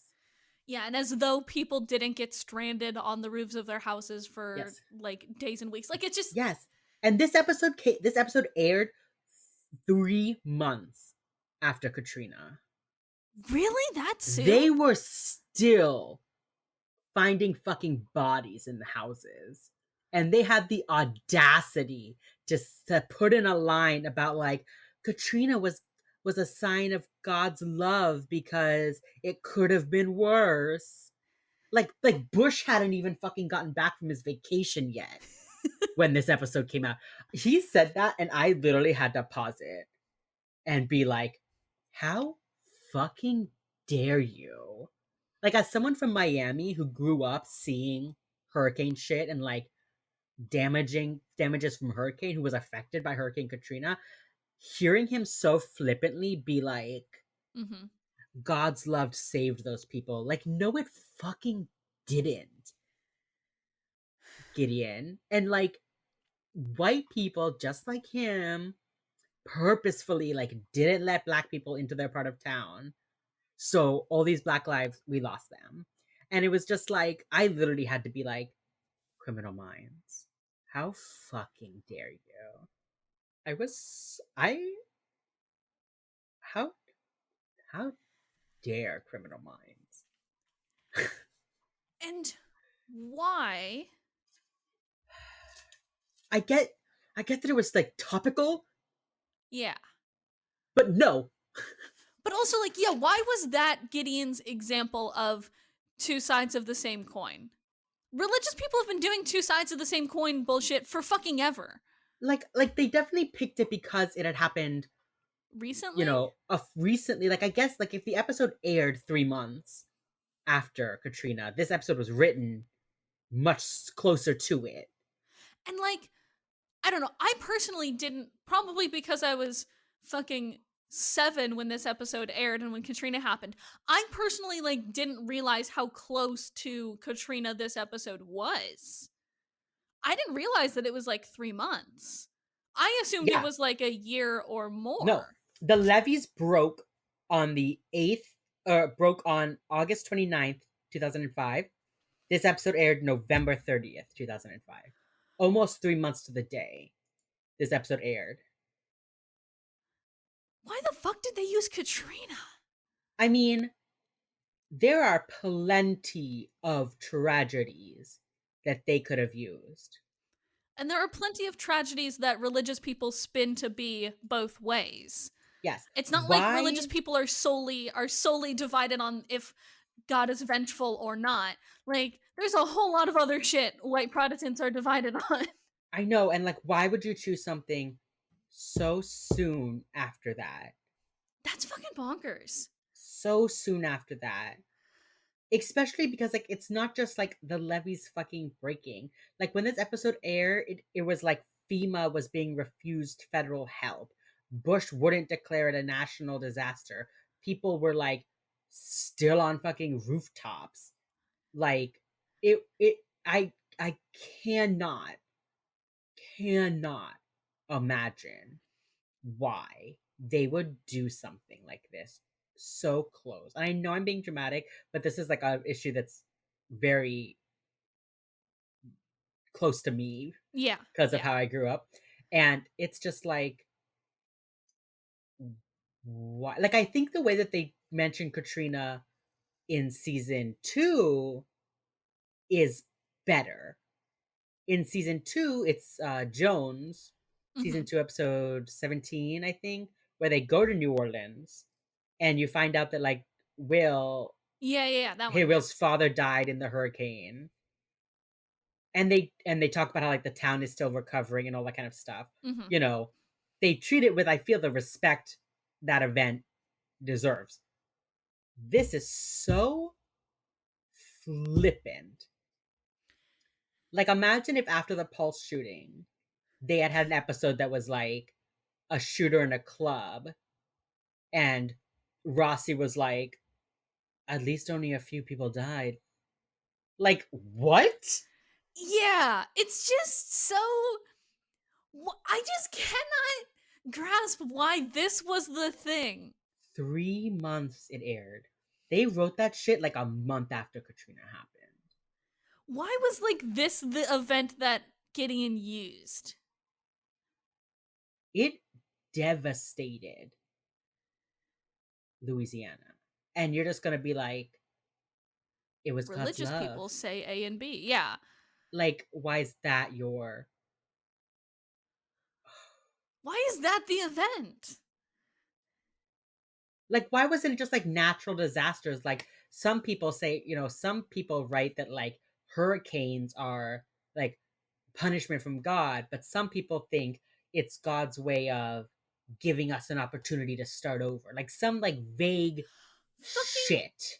there's like it's just so like there's at least once a year there's some story of some poor farmer's field just being absolutely ravaged by fire, which seems much more biblical and much more in Yes. line with that shit than like Hurricane Katrina I mean, I guess you could do like a great flood, reference, but it wasn't like but it wasn't. if it's the Great Flood, then why Yeah. aren't you talking about global warming? Like, I don't I don't get why they chose Katrina for Yeah. this. Why didn't you choose So a close. burning bush, dude? Like, It's definitely because of how soon after Katrina happened, but Katrina was not like some small event. It's like if they had made like a Twin Towers episode yeah. 3 months after 9/11. Like, what the fuck? It's just I just don't like it. it's It yeah, it no, feels it I feels don't very either. disrespectful. I didn't like that line just because I didn't think it was a good comparison or a good line of questioning theological thought for Gideon to go down, but I like it even less now that I know it was 3 months after that. Yeah. What the And fuck? also like we know how this show is bad about handling race. Yeah. And like to take something like Katrina that was a national conversation about race and how the African American population in New Orleans had nowhere else to go during the storm Hmm. and just be like, that's fine. Thousands could have died. God's love, Like, though. God's but like love. Don't worry. it it it got me. Criminal Minds, it got me. I was Criminal Minds. there are a few things in the show that got me, and I did not remember this one. And like the other ones, I know what they're gonna be. This one I did not remember, and he said that, and I went, "How dare you?" And it's just like, so with some other things that they know are going to divide people, they like take the time to like Yeah, examine it and interrogate that idea and draw it out. But this one, they're just like, nah, it's like a one liner about Katrina. the Bye. show didn't think this was a big deal. Which is bonkers. Yeah. So anyway, they're talking about like who deserves to be punished, And and he asks her like, "Do you think you deserve to be punished?" Because she's like asking, and he's like, "Well, it depends. Like, are you gonna be? Do you deserve? Do you think you deserve to be punished, or like what?" it's also, I don't like, Mm-mm-mm. I never like it when they put punishment at the forefront of faith, Yeah, because faith at its core is about love. And I don't love that Gideon, I don't, I don't like that yeah, they put a lot of time, they put a lot of like punishment at the beginning in front of the love, which I yeah. don't like. I'm not an extremely Deacon. religious person, but it still does feel wrong to me because I was brought up in the church and I get it. Mhm. I Yeah, truly do get it more than most people, but like damn bro, at the forefront it's all about love. You got to just like make it a yeah, punishment thing every single time. Kind of yeah. sucks. So actually, why don't we, instead of jumping back and forth between scenes, why don't we treat each scene as a Like it's whole? one thing. Yeah, sure. So we So have this just Katrina talk. know for this Gideon and the girl scene, and then there's the next scenes that we're going to talk about are intercut with. I moved my mic. Are intercut with each other, Yeah, but they operate functionally in their own little areas yeah, because, like we said earlier, there's no cell service. hmm It's really hard to get a hold of people. So yeah. just go into this with that So in mind. he's like, "Do you think you deserve to be punished?" And the girl says, "Like, Cherish going missing was my fault." And she basically says like she knew about the skeleton beforehand, that like everybody in town knew about the skeleton. It was just some like random hiker, and that whole friend group would just like go and like look at the body decomposing. Which is fucked up, but also big, like bored teens in a small town vibes. Yeah, and that like I did okay, so she describes it, the reason that they did it was that it was like a thing just for us. None of the parents knew about it. The parents couldn't control us. It was like just our thing. Yeah, And they don't address the fact that that like it's not a thing. It's not going to the roller rink with your friends. It's not like a clubhouse. that It's was a person. a person. You saw a dead person and said, "We are going to leave this here so we can watch it rot." That person had a name. I also don't like that we never get that first victim's Yeah. name. I don't No. like that. Feels very dehumanizing in a way that usually Yeah. Criminal Minds is better than. Yeah. Um, like that person doesn't get a name. That person's loved ones don't know what happened to them for a whole year Yeah. because And of these fucking kids. Gideon later is so flippant about it. Like when he goes to the station to talk about it, he's like, "It was a hiker. You probably have him on a missing persons list somewhere." And then he keeps talking. It was like so just like that Disrespectful. body. Yeah. And it's like that body is not part of the case. Like that body is not going to help us get Cherish back. So we don't care about it. It just feels so bad. And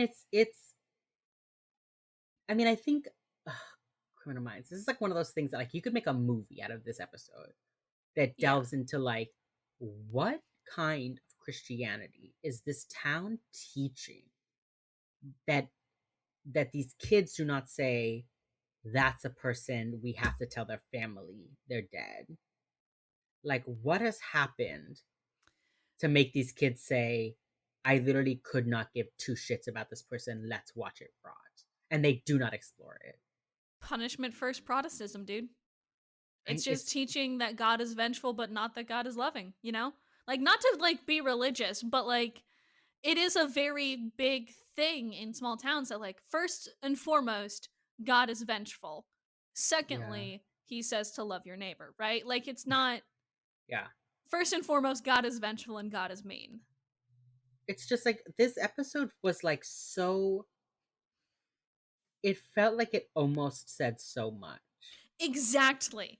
It had so many things on its checklist that it wanted to talk about, and it didn't Like, do any of them justice.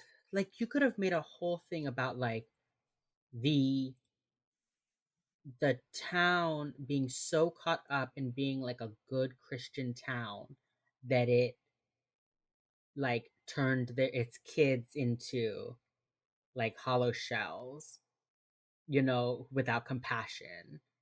But it it didn't, you know? And like Yeah. at the station, so now we should cut over to where they're talking to the anarchist because they meet at the end. So we talked about how Mike is describing Satanism as anti-Christianity, and how he talks. They like put the like pictures of the bodies in front of him, and he's like, "What is this?" Yeah. He's like, "I don't like. I didn't do this. I don't do this." And they're trying to be like, you Kind of know, looks like you did, Mike. yeah, it looks like you did like all the spray paint. And Mike is like, "Guys, we like drink beer and smoke weed and listen to heavy metal and hang out. Like, we're just a bunch of like the kids who don't want to be religious, so we like talk a big game and wear spiked collars and drink beer in an old house. Like, we're not like Satanists. Yeah. Which And they honestly, I think Mike Zizzo is probably the best person in this town because he Yes. just minds his own fucking business. He's literally like, bro, I buy the like 17-year-olds alcohol and we just like listen to music and dance and then I take a nap. Yeah, It's literally. like Like, I get he's a fucking, like, 23-year-old wastoid or whatever, but he's minding his own business. he's running his own small business. An entrepreneurial king. No, I but, said like, he's minding his own business. he's also running his own business if he fucking gets those kids to pay for beer. That's fair. That's fair. You're right. You're You right. can You're right. overcharge him. But, like, it's just so Yeah. like, I think it's so interesting specifically that they chose to put this scene with the Gideon at the church one. I think it Yeah. is so interesting that they put those two scenes together where, like, you're seeing the perfect, like the perfect church girl admitting that they watched a dead body for a year. Yeah. And then you have Mike Zizzo, the Satanist, the atheist, who is Yeah. just like, Who's like, dude, I I give kids mind a my place fucking to like business. relieve their stress. Like, he's Yeah. giving kids like an outlet from that like uptight life. Whereas like the church kids are like, and I think it's important that it was like the cheerleaders and the football player. Yeah, and then this perfect church girl is like, I don't give a fuck about this dead body. We're literally gonna watch it rot. It's just so. Yeah, this so they definitely are like contrasting the like clean, sterile church. It's. Because it cuts right from like Yeah. the dark, dirty house, smells like fucking sweat and beer and like those shitty candles, and it's just like crowded and dirty and everyone's like having fun and like having a good time and you know letting out this manic energy, and then it cuts straight to the quiet, empty church. And the church around them is massive. She and Gideon are Yeah. sitting in the front pew of the church. The Yeah. church is massive. And so they're Yeah. cutting this tiny dank dark house with this massive opulent church. And then they're Loud. cutting Yeah. that with the like tight interrogation room of Mike Zizzo. So like they're Mhm. cutting this very small, closed off, angry Yeah. space with this big, opulent, quiet church. And I just think it's so fascinating that they decided to cut those and then didn't Yeah. actually say anything about that. Yeah, like they're definitely like, yeah. The cinematography was telling us like, look at this huge spacious church, and then this girl who is confined, who is bound by what she's been taught, who's like terrified and Mhm. meek and small because of this huge church. And then here's Mike Zizzo, who's in this tiny dark room surrounded by people, and he's like,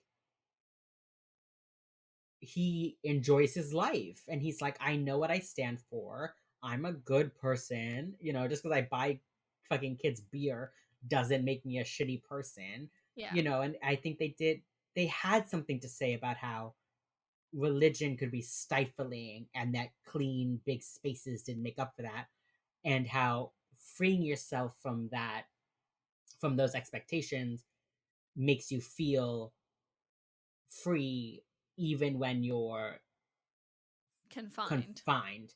Yeah. The cinematography and the costuming told us that. The episode said nothing. Yeah. And that was what was so frustrating about this episode. I was like, I fucking see you. I was like, I see you, cinematographer. I see you, Director of set photography. dresser. I see what Yeah. you're I doing. was like, I see you. The script, though, not so good. Not so good. Yeah. It's So, just yeah. it's just so fascinating how they don't interrogate how empty and terrible these church kids are. Yeah. And they're like, Yeah. You could write a whole fucking play about this situation. A small town, very nice and religious, finds has one of their golden boys killed, and they find an old skeleton.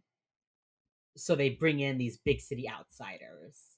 You know, it's just such an interesting concept that I wish they yeah, would have interrogated further because I thought the best part of this episode was these last 20 minutes yes, where they are actually like where it's these three yeah, scenes cut together. They are interrogating these ideals and they're digging into them, but they're hmm, not actually digging into anything. yeah. It. I feel like this episode feels like Criminal Minds kind of like straining at its at its borders. It wants to be deep, and it wants to be more, and it's trapped in the genre of A crime procedural. procedural. Yeah. But I don't know, I feel like maybe it was also just like a pacing issue where the first act was not nearly as strong as the second and third ones. Because I was Yes. bored at the beginning of this episode when they were all fucking around in the woods. I was like, this is boring as fuck. I don't want to watch these guys Yeah. fuck around in the woods. I They I needed to think give us like a red herring and stuff and whatever, and I get that. But also, this episode yeah. shined when it was these small groups of people in spaces talking. I think we could have cut the whole Reed Nightmare subplot and put that in a different episode. It did not fit in this episode. Yeah, yeah. I think there's a perfect version of this episode that exists in my head Me where too. it cuts a lot of them fucking walking around in the forest and it interrogates nightmares and thoughts and like it interrogates the idea of are we like is God vengeful? Are these kids good people anymore? Am I a good person? Is my subconscious trying to tell me something? Like there's a version of this episode that exists in my head that is so fucking cool. Yeah, like I feel like if they had like the beginning could have stayed the same, right? They find the body, Reed is like, hey, I'm having nightmares. But then we jump to like,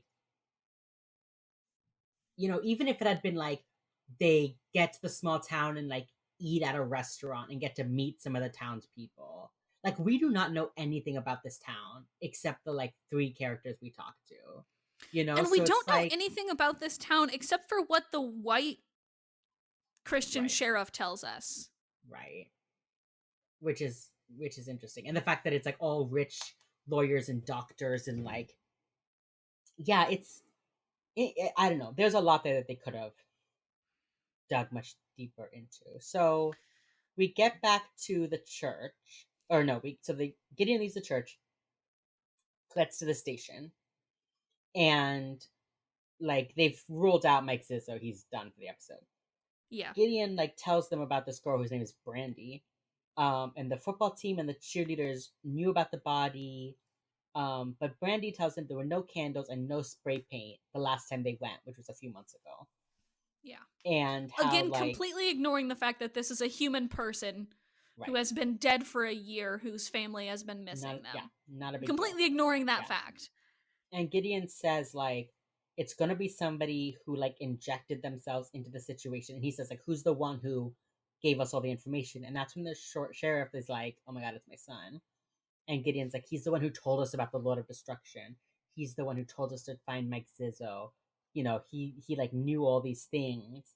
Um, and this is my like fuck the police, where Gideon says, listen, it's okay, you can get in front of this. Let's go get him. Because the sheriff is like, that's my son. I don't want to do this. And Gideon says, let's get in front of this. Yeah, I don't like that language, Yeah. but they do like arrest the kid, right? Well, Derek gives him a nice sucker punch. We haven't talked about our third scene at all, which we will, and I have a Yeah. lot to say about it. Yeah. But Gideon's like, let's get in front of this and go get your son. And then the deputy walks in and says, hey, did you open the gun locker? And the sheriff says, no, it should be closed. And the deputy says, well, it's open, and there's a revolver missing. Bum, bum, bum. So let's now look at the final set of scenes, Yeah. which is Gideon and or Morgan and Reed are still at the house. The Mhm. others took Zizzo, Mhm. and Reed and Hosh stayed, I guess, to like, you know, do the scene stuff. Reed and Morgan stayed, yeah, in case Yeah. they could find anything else. Yeah, so they let's see. I like the talk that they have here. Yeah, so Reed goes to Derek and is like, how dare you tell Hotch about the nightmares? And Derek is like, I told both Hotch and Gideon about them. And this is where we learned that like Derek started having nightmares 6 months on the job. And he like tells a story about how he was like a hot shot on the case. He like knew what he was gonna do. He went to this like town, and he was like, I know what I need. Like, I need this to get more, like to do the profile. I know what I need, and it's another body, more victims. More victims. And then the next day, another victim shows up, and he goes to the crime scene, and she's laying there with her eyes open, staring up at him. And he kind of like suddenly realizes, like, I wanted her to die. Like, I wanted more victims, and here's another victim. And that's when he started having nightmares about like seeing her. Seeing those eyes specifically Yeah. is the eyes that got him. And Gideon came and talked to him, and now he still has nightmares, but they're fewer. And then Reed's like, what Gideon say? And then a car pulls up. And it's I like, by the way, Ori. that we get this of like, this is, I think, one of the earlier instances of Derek actually being a sweetheart. And he's like, hey, I also had nightmares. You can't do this job without getting them, right? Like, this Yeah. is Derek being a sweetie. And I love Yeah. Derek when he's a sweetie. Yeah. I like that a lot. That I feel like they kind of figured out what they wanted to do with everybody now. It Yeah, took them I a few episodes, but I think they figured it out more than they had earlier. Yeah, they definitely have. I feel like Elle is still a little weak. Yeah. Her kind of whole thing is that she hates men. Which, like, yeah, queen. Yeah, but that's not a personality. Yeah. I wish it was, though. I wish it was, but it's not. And then I think that Derek, they figured out what they want for Derek, but now they have to like get there, you know? So this is like step one of they figured out where they wanted his journey to land. They just needed to get him there now. Pretty much. Yeah, I liked this talk. It was like Derek, I feel like this is the first time Derek is like vulnerable. Yeah. Like the first time he like admits, he like drops the like tough guy persona, which I like a lot. I think it's so good too that it's to Spencer is like who he's Yeah. vulnerable to. Cuz Yeah. like number 1, men, y'all can be vulnerable around other men. Hell Like yeah. open up to each other, open up to your boys. But Feel.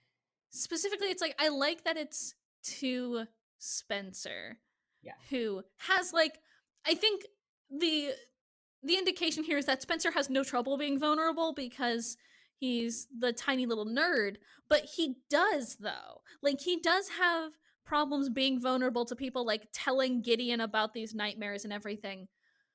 And I like that it's Derek who's like, dude, you need to talk to him. I like that it's our tough guy who's like, you need to talk to somebody. I was just gonna say, I think that he's willing to talk, but I think that he's very afraid of what these like masculine men Mm-hmm. are going to think of his feelings, you know? So Yep. I think that's why he was like cagey at the beginning. He was like, "Do you ever have dreams?" But then once Derek was like, "What kind of nightmares?" We just started talking. Reed's like, "I Yeah. see this girl and this," and Derek is like, don't talk to this, don't talk to me about this." You know, so I think that it's like, it's not necessarily that he has a hard time like talking, but that he is so afraid of being seen as less than Yeah. that he doesn't know like who the best option to talk to is. Who can I tell I'm having trouble? Because he says like they're gonna kick me off the team, Yeah. you know. And Derek is the one who's like, "Hey, look at me. I'm a big tough macho guy. I get all the ladies, and I have nightmares." Yeah. Like it's not the It's not and a big like thing. yeah, it's not you being weak, you know, like we all get it. So I really liked that Derek, you know, because if it was Gideon, it would have been like fatherly, and if it was Hotch, it would have been like your boss patronizing, being like, "It's okay, buddy." Mm-hmm. But Derek is like, you know, the same level as Reed is, but Mm-hmm. has confidence and carries himself well, you know. So I think it makes sense for him to be like Reed, like we're all here. I also I like it because I think in a lot of ways they act as like foils of each other Yeah, narratively. I think, obviously big tough macho guy and then the fucking little nerd, right? I get it. yeah. And I do love these characters all deeply, but I'm just going to call Spencer a little nerd because that's what he is, right? Where it's like I love that they are starting this dynamic early and they're like Hmm. this, like these guys they get each other, right? On a level because they all work with catching the worst of the worst. They all have Right. nightmares, right? That they I love that they do this. I really love this scene. And I think it's the beginning kind of their like friendship, like where they come to really Yeah. like trust each other. So one thing I do wish though, ugh, I wish we knew how long everyone had been with the BAU. Like we know Gideon, it's been like 40 fucking years. But Derek says I've had nightmares since I started 6 months ago. Or like since I 6 months Since after I 6 months after I started, started. Yeah. I started having nightmares. And we know that it's that when the show started, Gideon had been gone for 6 months, right? Yeah. And when he Gideon comes back, Derek like doesn't trust him. So like uh It, don't think about it. Don't think too far into the past. Only never look back, only look forward. they have this conversation. Corey shows up and is immediately like, "Did you check the other building?" So they all run over there, and like on the door is like a spray painted like pentagram and like LOD. So they're immediately like, "I guess I gotta go in." So like Yeah. Reed stays out there with Corey, and Derek is like shooting his flashlight around. He goes inside, and I thought this was a good touch. He finds Cherish, eyes open, staring at him. Mhm. And I was just like, "Damn, he's having a nightmare tonight." Yeah. Yeah. Um, and then he like goes out to call, and there's no signal. Mhm. And he doesn't even say no signal, right? He just like tries to call and nothing happens, and he just puts it away. And this is what I mean about that like Chekhov's no signal coming back Yeah. subtly. They didn't have to say it again Yeah, they like they just had did. to go through the motions. Yeah, like they did with like, "But we swept the apartment for bugs. Remember when we said that?" And the And like, I also like Yeah. it because it really like adds to the feeling of like being alone out there, Mhm. because even if like the character has to like remind themselves like trying to call and failing, like when they're out there, they're not getting a fucking signal. Yeah, and I think they played on that fear with going back to Elle Yep. and Mhm. Henry Dent when Jade is like, oh, with Elle doesn't even try to pull out her cell phone. Like Yeah, no one she's just calls like her, like there's no way to warn her. And I think they do a good job of just like making her feel alone, you know. So here when he yeah. does it, you're just kind of like, oh yeah, no signal. Why Oh would there yeah, be right, signal? yeah. Yeah. So I think that that point, I think when Derek leaves the house, he like knows it's Corey, and that's why he's like, Reed, go see if anybody has come back. Go, Mhm. and like gets Reed out of there, Yeah. And I which is like really love nice. that too, because like, hey, in case you had forgotten due to that moment of vulnerability, Derek's the big macho guy. Yeah. Like, in case you forgot. Hey Reed, skinny kid, I need you to get out of here so you don't have to watch me beat a teenager to death. Like, Thankfully, I had already swallowed my water when I took a drink that oh time, no, but sorry. Oh, stop being Derek, funny, James. I'm so sorry. I was born this way. Let's see. So then Derek like sits down and starts like talking about the profile and is like, this looks like a disorganized killer, but sometimes like a crime scene could look disorganized, but it's actually very organized. It's all been planted. And like the person who injects themselves would know exactly what to look for. And the person who had done all the research on the BAU and knew what they Yeah, were about and had a yeah, hundred questions would know. yeah. And he's like, the person would need to be in control. Like you. You had to control how we found the body. You had How to and lead us when. right to it. Yeah. And the kid's like, Me? What? What? Me? Like, Yeah. yeah, Scooby. Yeah, Yeah, Scooby Doo, it's you. yeah, dude, it's you. Reed shows up like, Reed just comes stomping back, and Reed's like, hey, there was no one there. He's just fucking. He looks like sometimes one of those like Little guys. inflatable dudes out front of car Yeah, dealerships that just like yeah. wiggle their arms around. He's That's just just what like, he looks like sometimes. hey guys, there's nobody out there, all like flailing. And then Corey just like grabs him, puts the gun to his head, and he's like, I only wanted to kill Adam. Like, it's his run. She wasn't supposed to be there. Um, Which, what so there's was that. his motive for murder? Did he just want to see if he could? What was his motive? I think he wanted Cherish to himself. I Oh. don't think they didn't give us like a Yeah, motive. they didn't like say it outright. He said at one point that he wants to be a profiler, wants to be part of the BAU. He said that he wanted to be a profiler. So I think this might have been like a test for him to see if he could like Get away with murder? get away with it. I think it was that, and also that like he wanted her. Yeah, they didn't really give him a motivation. He just fucking They like didn't did it. really. He just like The did way it. that you can tell that they didn't is because I didn't remember it and I watched this episode 2 hours ago. Like, I know. I literally finished it and we started recording this, and I don't remember what his motivation was. But he was like, it should have been Adam. Like, she shouldn't have been on that run.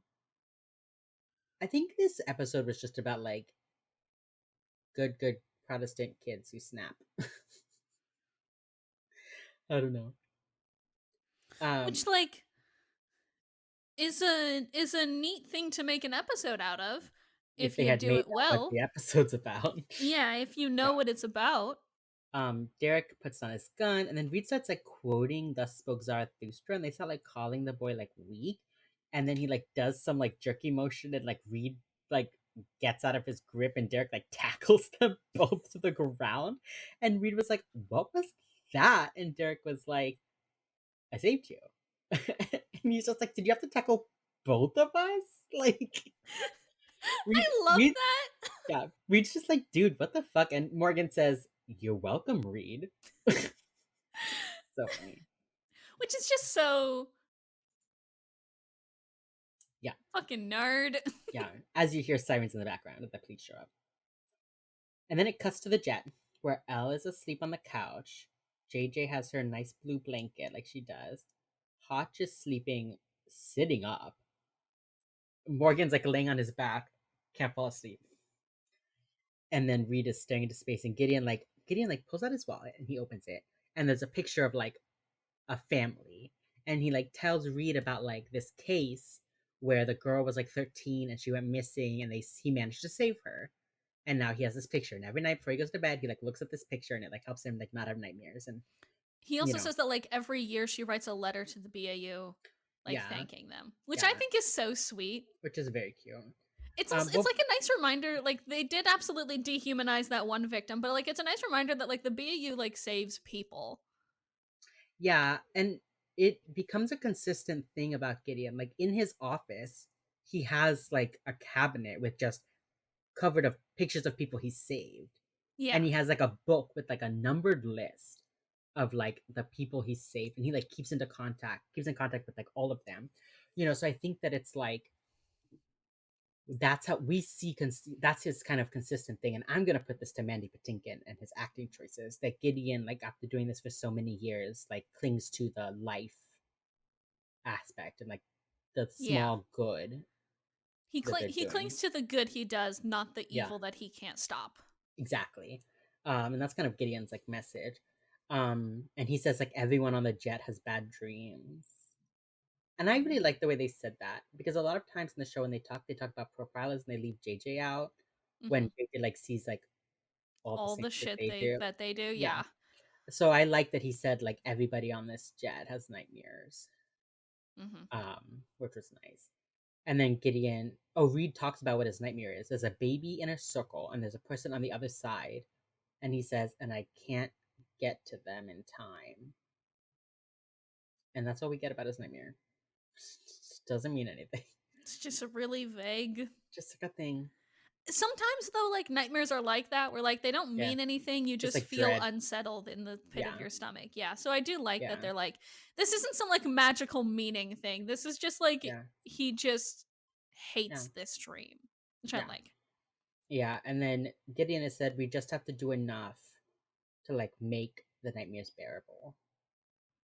And then he gives Reed a laminated photo Of this woman and her family, of which I this do one. think is really sweet. Yeah. And I do like this moment, and I do Hmm. like the fact that Gideon clings to the people that he can save, which makes a lot of sense. And it like, I don't know, it fits with like later when he, spoiler alert, when he leaves, and then even later down the line in like season 8 or whatever, when they Yeah. have to look at that one case of his that he couldn't let go, he like had to cling to the people that he could save. Yeah, and I think this is what makes it hard for me to like fully dislike Gideon, Yeah. because of like moments like this. And I think it's a good depiction of that like older generation of government white guys.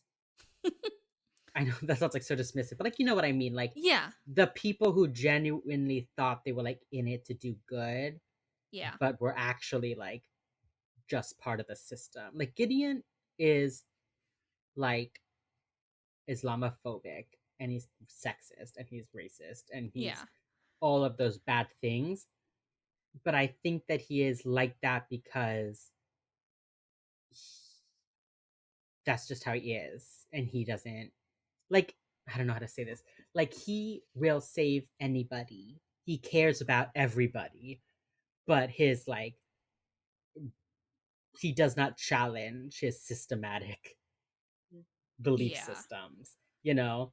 And I think that's what makes him like a very realistic character, in Mhm. that you like he's one of those people where you're like, I want to like you, I want to support you, I think you're doing good, I think you have good intentions, but at the same time like You suck so bad. you suck so bad. Yeah, and I think later it's kind of like the same with Rossi. Mhm. They kind of fill that role of like, because I mean literally they started the BAU together, so I think Yeah. they kind of like fill that role of like good White guy who intentions. sucks. Yeah, yeah, like good intentions, but like they were only thinking about people like them when Yeah. they made those intentions. Does that make sense? Yeah, that makes sense. I like Gideon's character because he is the first one who you see having a coping method, Yes. which all the team gets over time, but Ross or Gideon Gideon is the one that you see it with first. Like you see that Yeah. first he clings to the people that he saves. Hmm. And so like you get that very humanizing coping activity first before you get anybody else's on the teams. You get Yeah. Gideon's first. And it's right here is where you Yeah. start to learn it.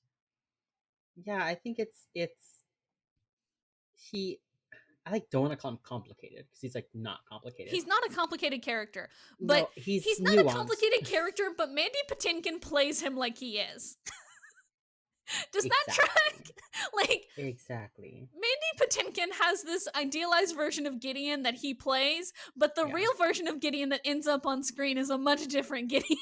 I know. I have a little, if you'll indulge me, a little anecdote about my grandfather that Yeah. I think Mandy Patinkin is like this kind of Mm-hmm. Christian guy. So my grandfather was very blue collar, like two full-time jobs, raising four kids, Mm-hmm. like from a coal mining town in West Virginia, like very all of that. And he got out and married his high school sweetheart, my grandma, and they were married for 56 years and all that kind of stuff. But he was very, very well, he was Methodist. But the story that I'm going to tell you is that my grandmother was a teacher, and there was Mm-hmm. this little girl in her class who was struggling. And my grandmother like moved her to the front of the class, and then she suddenly started to do better, and they realized that she needed glasses. Mm-hmm. And my grandmother was like, okay, well, she's an immigrant, she can't afford glasses. And my grandmother was like, I'll pay for them. So, but they realized that in order for her to pay for them, they needed to go to like the refugee camp where this girl lived and get her parents to like sign the form Mm-hmm. for like permission. So my grandfather was like, "Great, let's do it." But I am going to bring my gun because you know how like Mm-hmm. refugees are. Yeah. So it's like they're doing this like really good deed of like paying for this little girl's glasses so she can get good grades and go to college, Uh-huh. but also like you know how brown people are. Yeah. It's that same kind of like you're doing a good thing because you're a good Christian, but at the same time, that doesn't mean you're not also like racist. Yeah. And I feel like Gideon is that same sort of like because like in the Guantanamo Bay episode, he is very like I'm sorry they're treating you this way, like Mm-hmm. have water, and it's kind of a trick, but he's talking to him like a person. But Yeah. then he's also being like, but doesn't the Quran say this?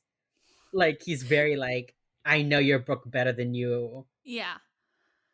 So it's like, Yeah. No, it's that's nice like it's nice that's that you've studied the Quran, but like this dude is Muslim though. Like yeah. No, you've absolutely like nailed it there. Of yeah. like, I'm doing a good thing, but I will bring my gun. Like, Yeah. yeah. Yeah. I'm I'm, helping you because I'm a good Christian, but I am scared of the other. You know? yeah. Yeah. Yeah. That's what like Gideon is. Yeah, you've just like nailed it there. Now Yeah. we can't have any other good conversations about Gideon because you've nailed it. You've nailed his character down immediately. I want to like Gideon so bad I know. I know. I want to like Gideon so because he bad. seems like he would be such a fun like a fun funky Jewish grandfather, and I love him.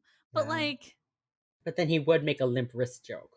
yeah, You yeah. know? No, you're right. Yeah, he would, He and would do that's one of those like sad. slap Spencer on the chest and say, "Come on, boy. Speak from your chest." Like, Yeah. okay, Gideon. Yeah, no, it's just yeah. So how does Yeah. so is that's just like how this episode ends, isn't it? When they're all like, we all have nightmares. Just literally like, oh, we all have That's just nightmares. how Bye. it ends, isn't it? Yeah, it's exactly how the show ends. Is that actually how that episode ends? Yes, it really is. Okay. And they just fade on Reed looking at the laminated photo. Man, that was a long journey through that episode that we took. We had a lot of good thoughts, and none of them were about what actually happened in the episode. And now I'm just so sad because, like, the idealized version of that episode that could exist doesn't. The idealized version of this show. There is a good show in here. Like Yeah! like amidst the fucking nonsense. There is a good show here that questions the way our country prioritizes religion, the way we treat minorities and women, and how circumstances can create violence. It is there, Mm-hmm. but they're a mainstream show from the mid 2000s and they can't talk about it. Well, it's not even a matter of like they can't talk about it. It's like They- they don't want to. Because they yeah. are a propaganda show at their core, right? One of the things that makes Yeah. me like this show is makes me like it is that is knowing that like the writers had all of these good intentions. The writers were going to make Emily a lesbian. Spencer was going to be bi. They wanted to discuss these things. And then CBS as a corporation said no, you know? So I think that's why like I don't feel super bad for doing these deep dives and for really like exploring these themes that we find hints of because like they're there. You Yeah, know, we're they not exist reaching. for a reason. Yeah, They're there they're there. because a writer wanted to explore this and just either couldn't or didn't have enough time or enough tools in their toolbox Yeah, to do wasn't so. allowed to. Yeah. And I Yeah. think that's why like people do sometimes call this show like queer baiting. And I don't think it's queer baiting. I think they made it as queer. We'll definitely get to it when we get to it, but like that's just not the definition of what queer baiting is not Yeah. this show, honey. I think they made it as queer as they could. And it wasn't very, It was but it's not not very queer. but it's not queer baiting. They did their best. Yeah. Yeah. Yeah. It's just the idealized version of the show that exists in our heads It's is so fucking good. so good. Yeah. God. Yeah, and I You just like ever watch see. something that you're like, this show is just like okay at best, but it inspires me to like create? That's what this Mhm. show does, where I'm like, That damn, I is. want to actually talk about this and interrogate Yeah. this. And I think that's why it has such a big fandom is because there's one, so many characters, and two, there's so much there. There are so many seeds planted that it's easy to, Find the one that you want to grow. yes. You're like, oh, I saw a sparkle of this. Let's explore it. I saw a sparkle of this. Let's explore it. Yeah. It's I don't know if this is just because I recently have been really into bad shows, but the other show that has like truly taken up so much brain space for me recently is the ABC family drama Once Upon a Time. Now that might surprise you because number one, much more queerbaity than than this show. Yes. Um, also much worse than this show. Much worse. I think there's Yeah. truly so little that is like actually good about Once Upon a Time. But some of the ideas that it introduces and then drops, or the concepts that it doesn't dig deeply enough into, truly make me lose my fucking mind. And it Yeah. makes me think about the show more. And I'm like, Yeah. okay, yes, you guys have this whole concept of, to simplify it, good versus evil, right? The light versus the dark.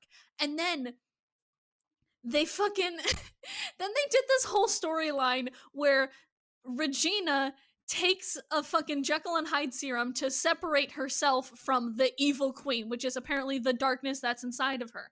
But what they learned there is that the capacity for darkness still remains if you take it all out of your soul.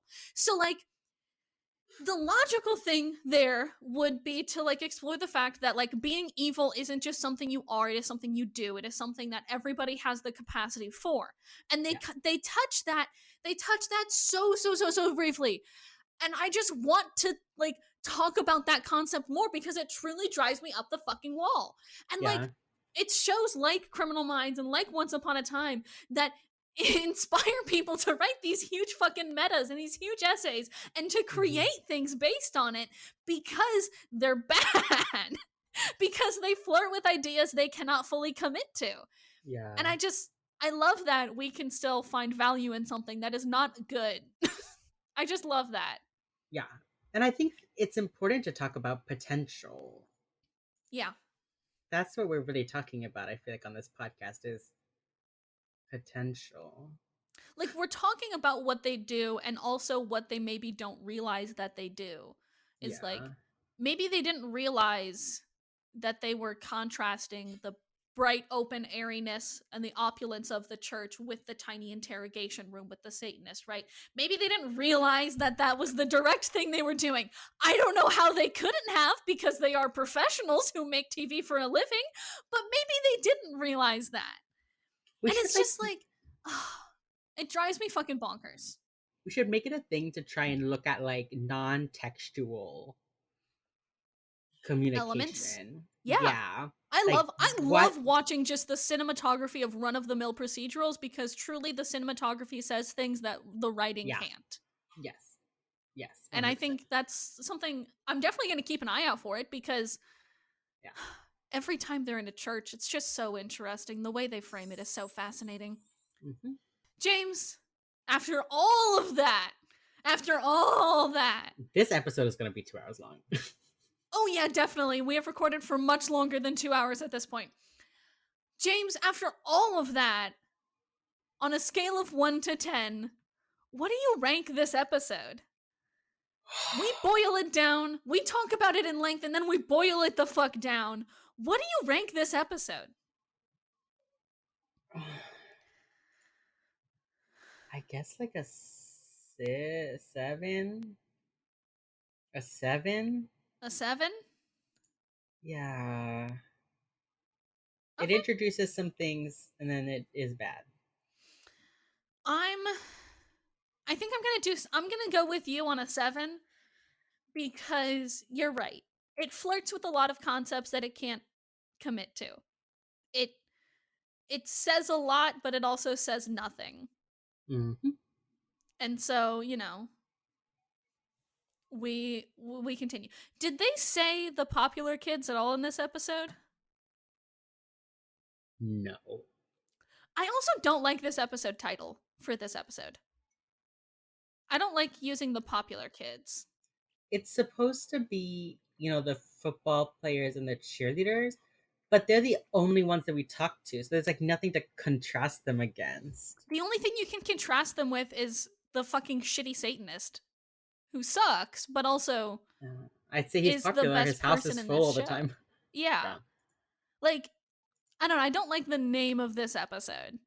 Because there are episodes later where they do much better examining the concept of popular kids. Next time on Wheels Up, we're going to be talking episode 111, Blood Hungry. Oh my god, the Gideon on crutches episode. Mm-hmm. Fuck, that's funny. That's next time on Wheels Up. Y'all follow us on social medias at Wheels Up Pod pretty much everywhere. And also, if you would be so kind as to leave us a review on Apple Podcasts, that really does help us a lot. We don't ask for much, but we do ask for that. But very nicely. We say please. We're like the little orphan Oliver Twist. May I please have some Apple Podcast reviews, sir? May I please have some more? Oh my god. James, what's the ending quote for this episode? You got an ending quote for me? I do. As Mike Zizzo says, we're atheists. We're aggressively atheist. His line delivery there is so fucking funny. He works so much better. I literally saw him and I was like, yeah. He really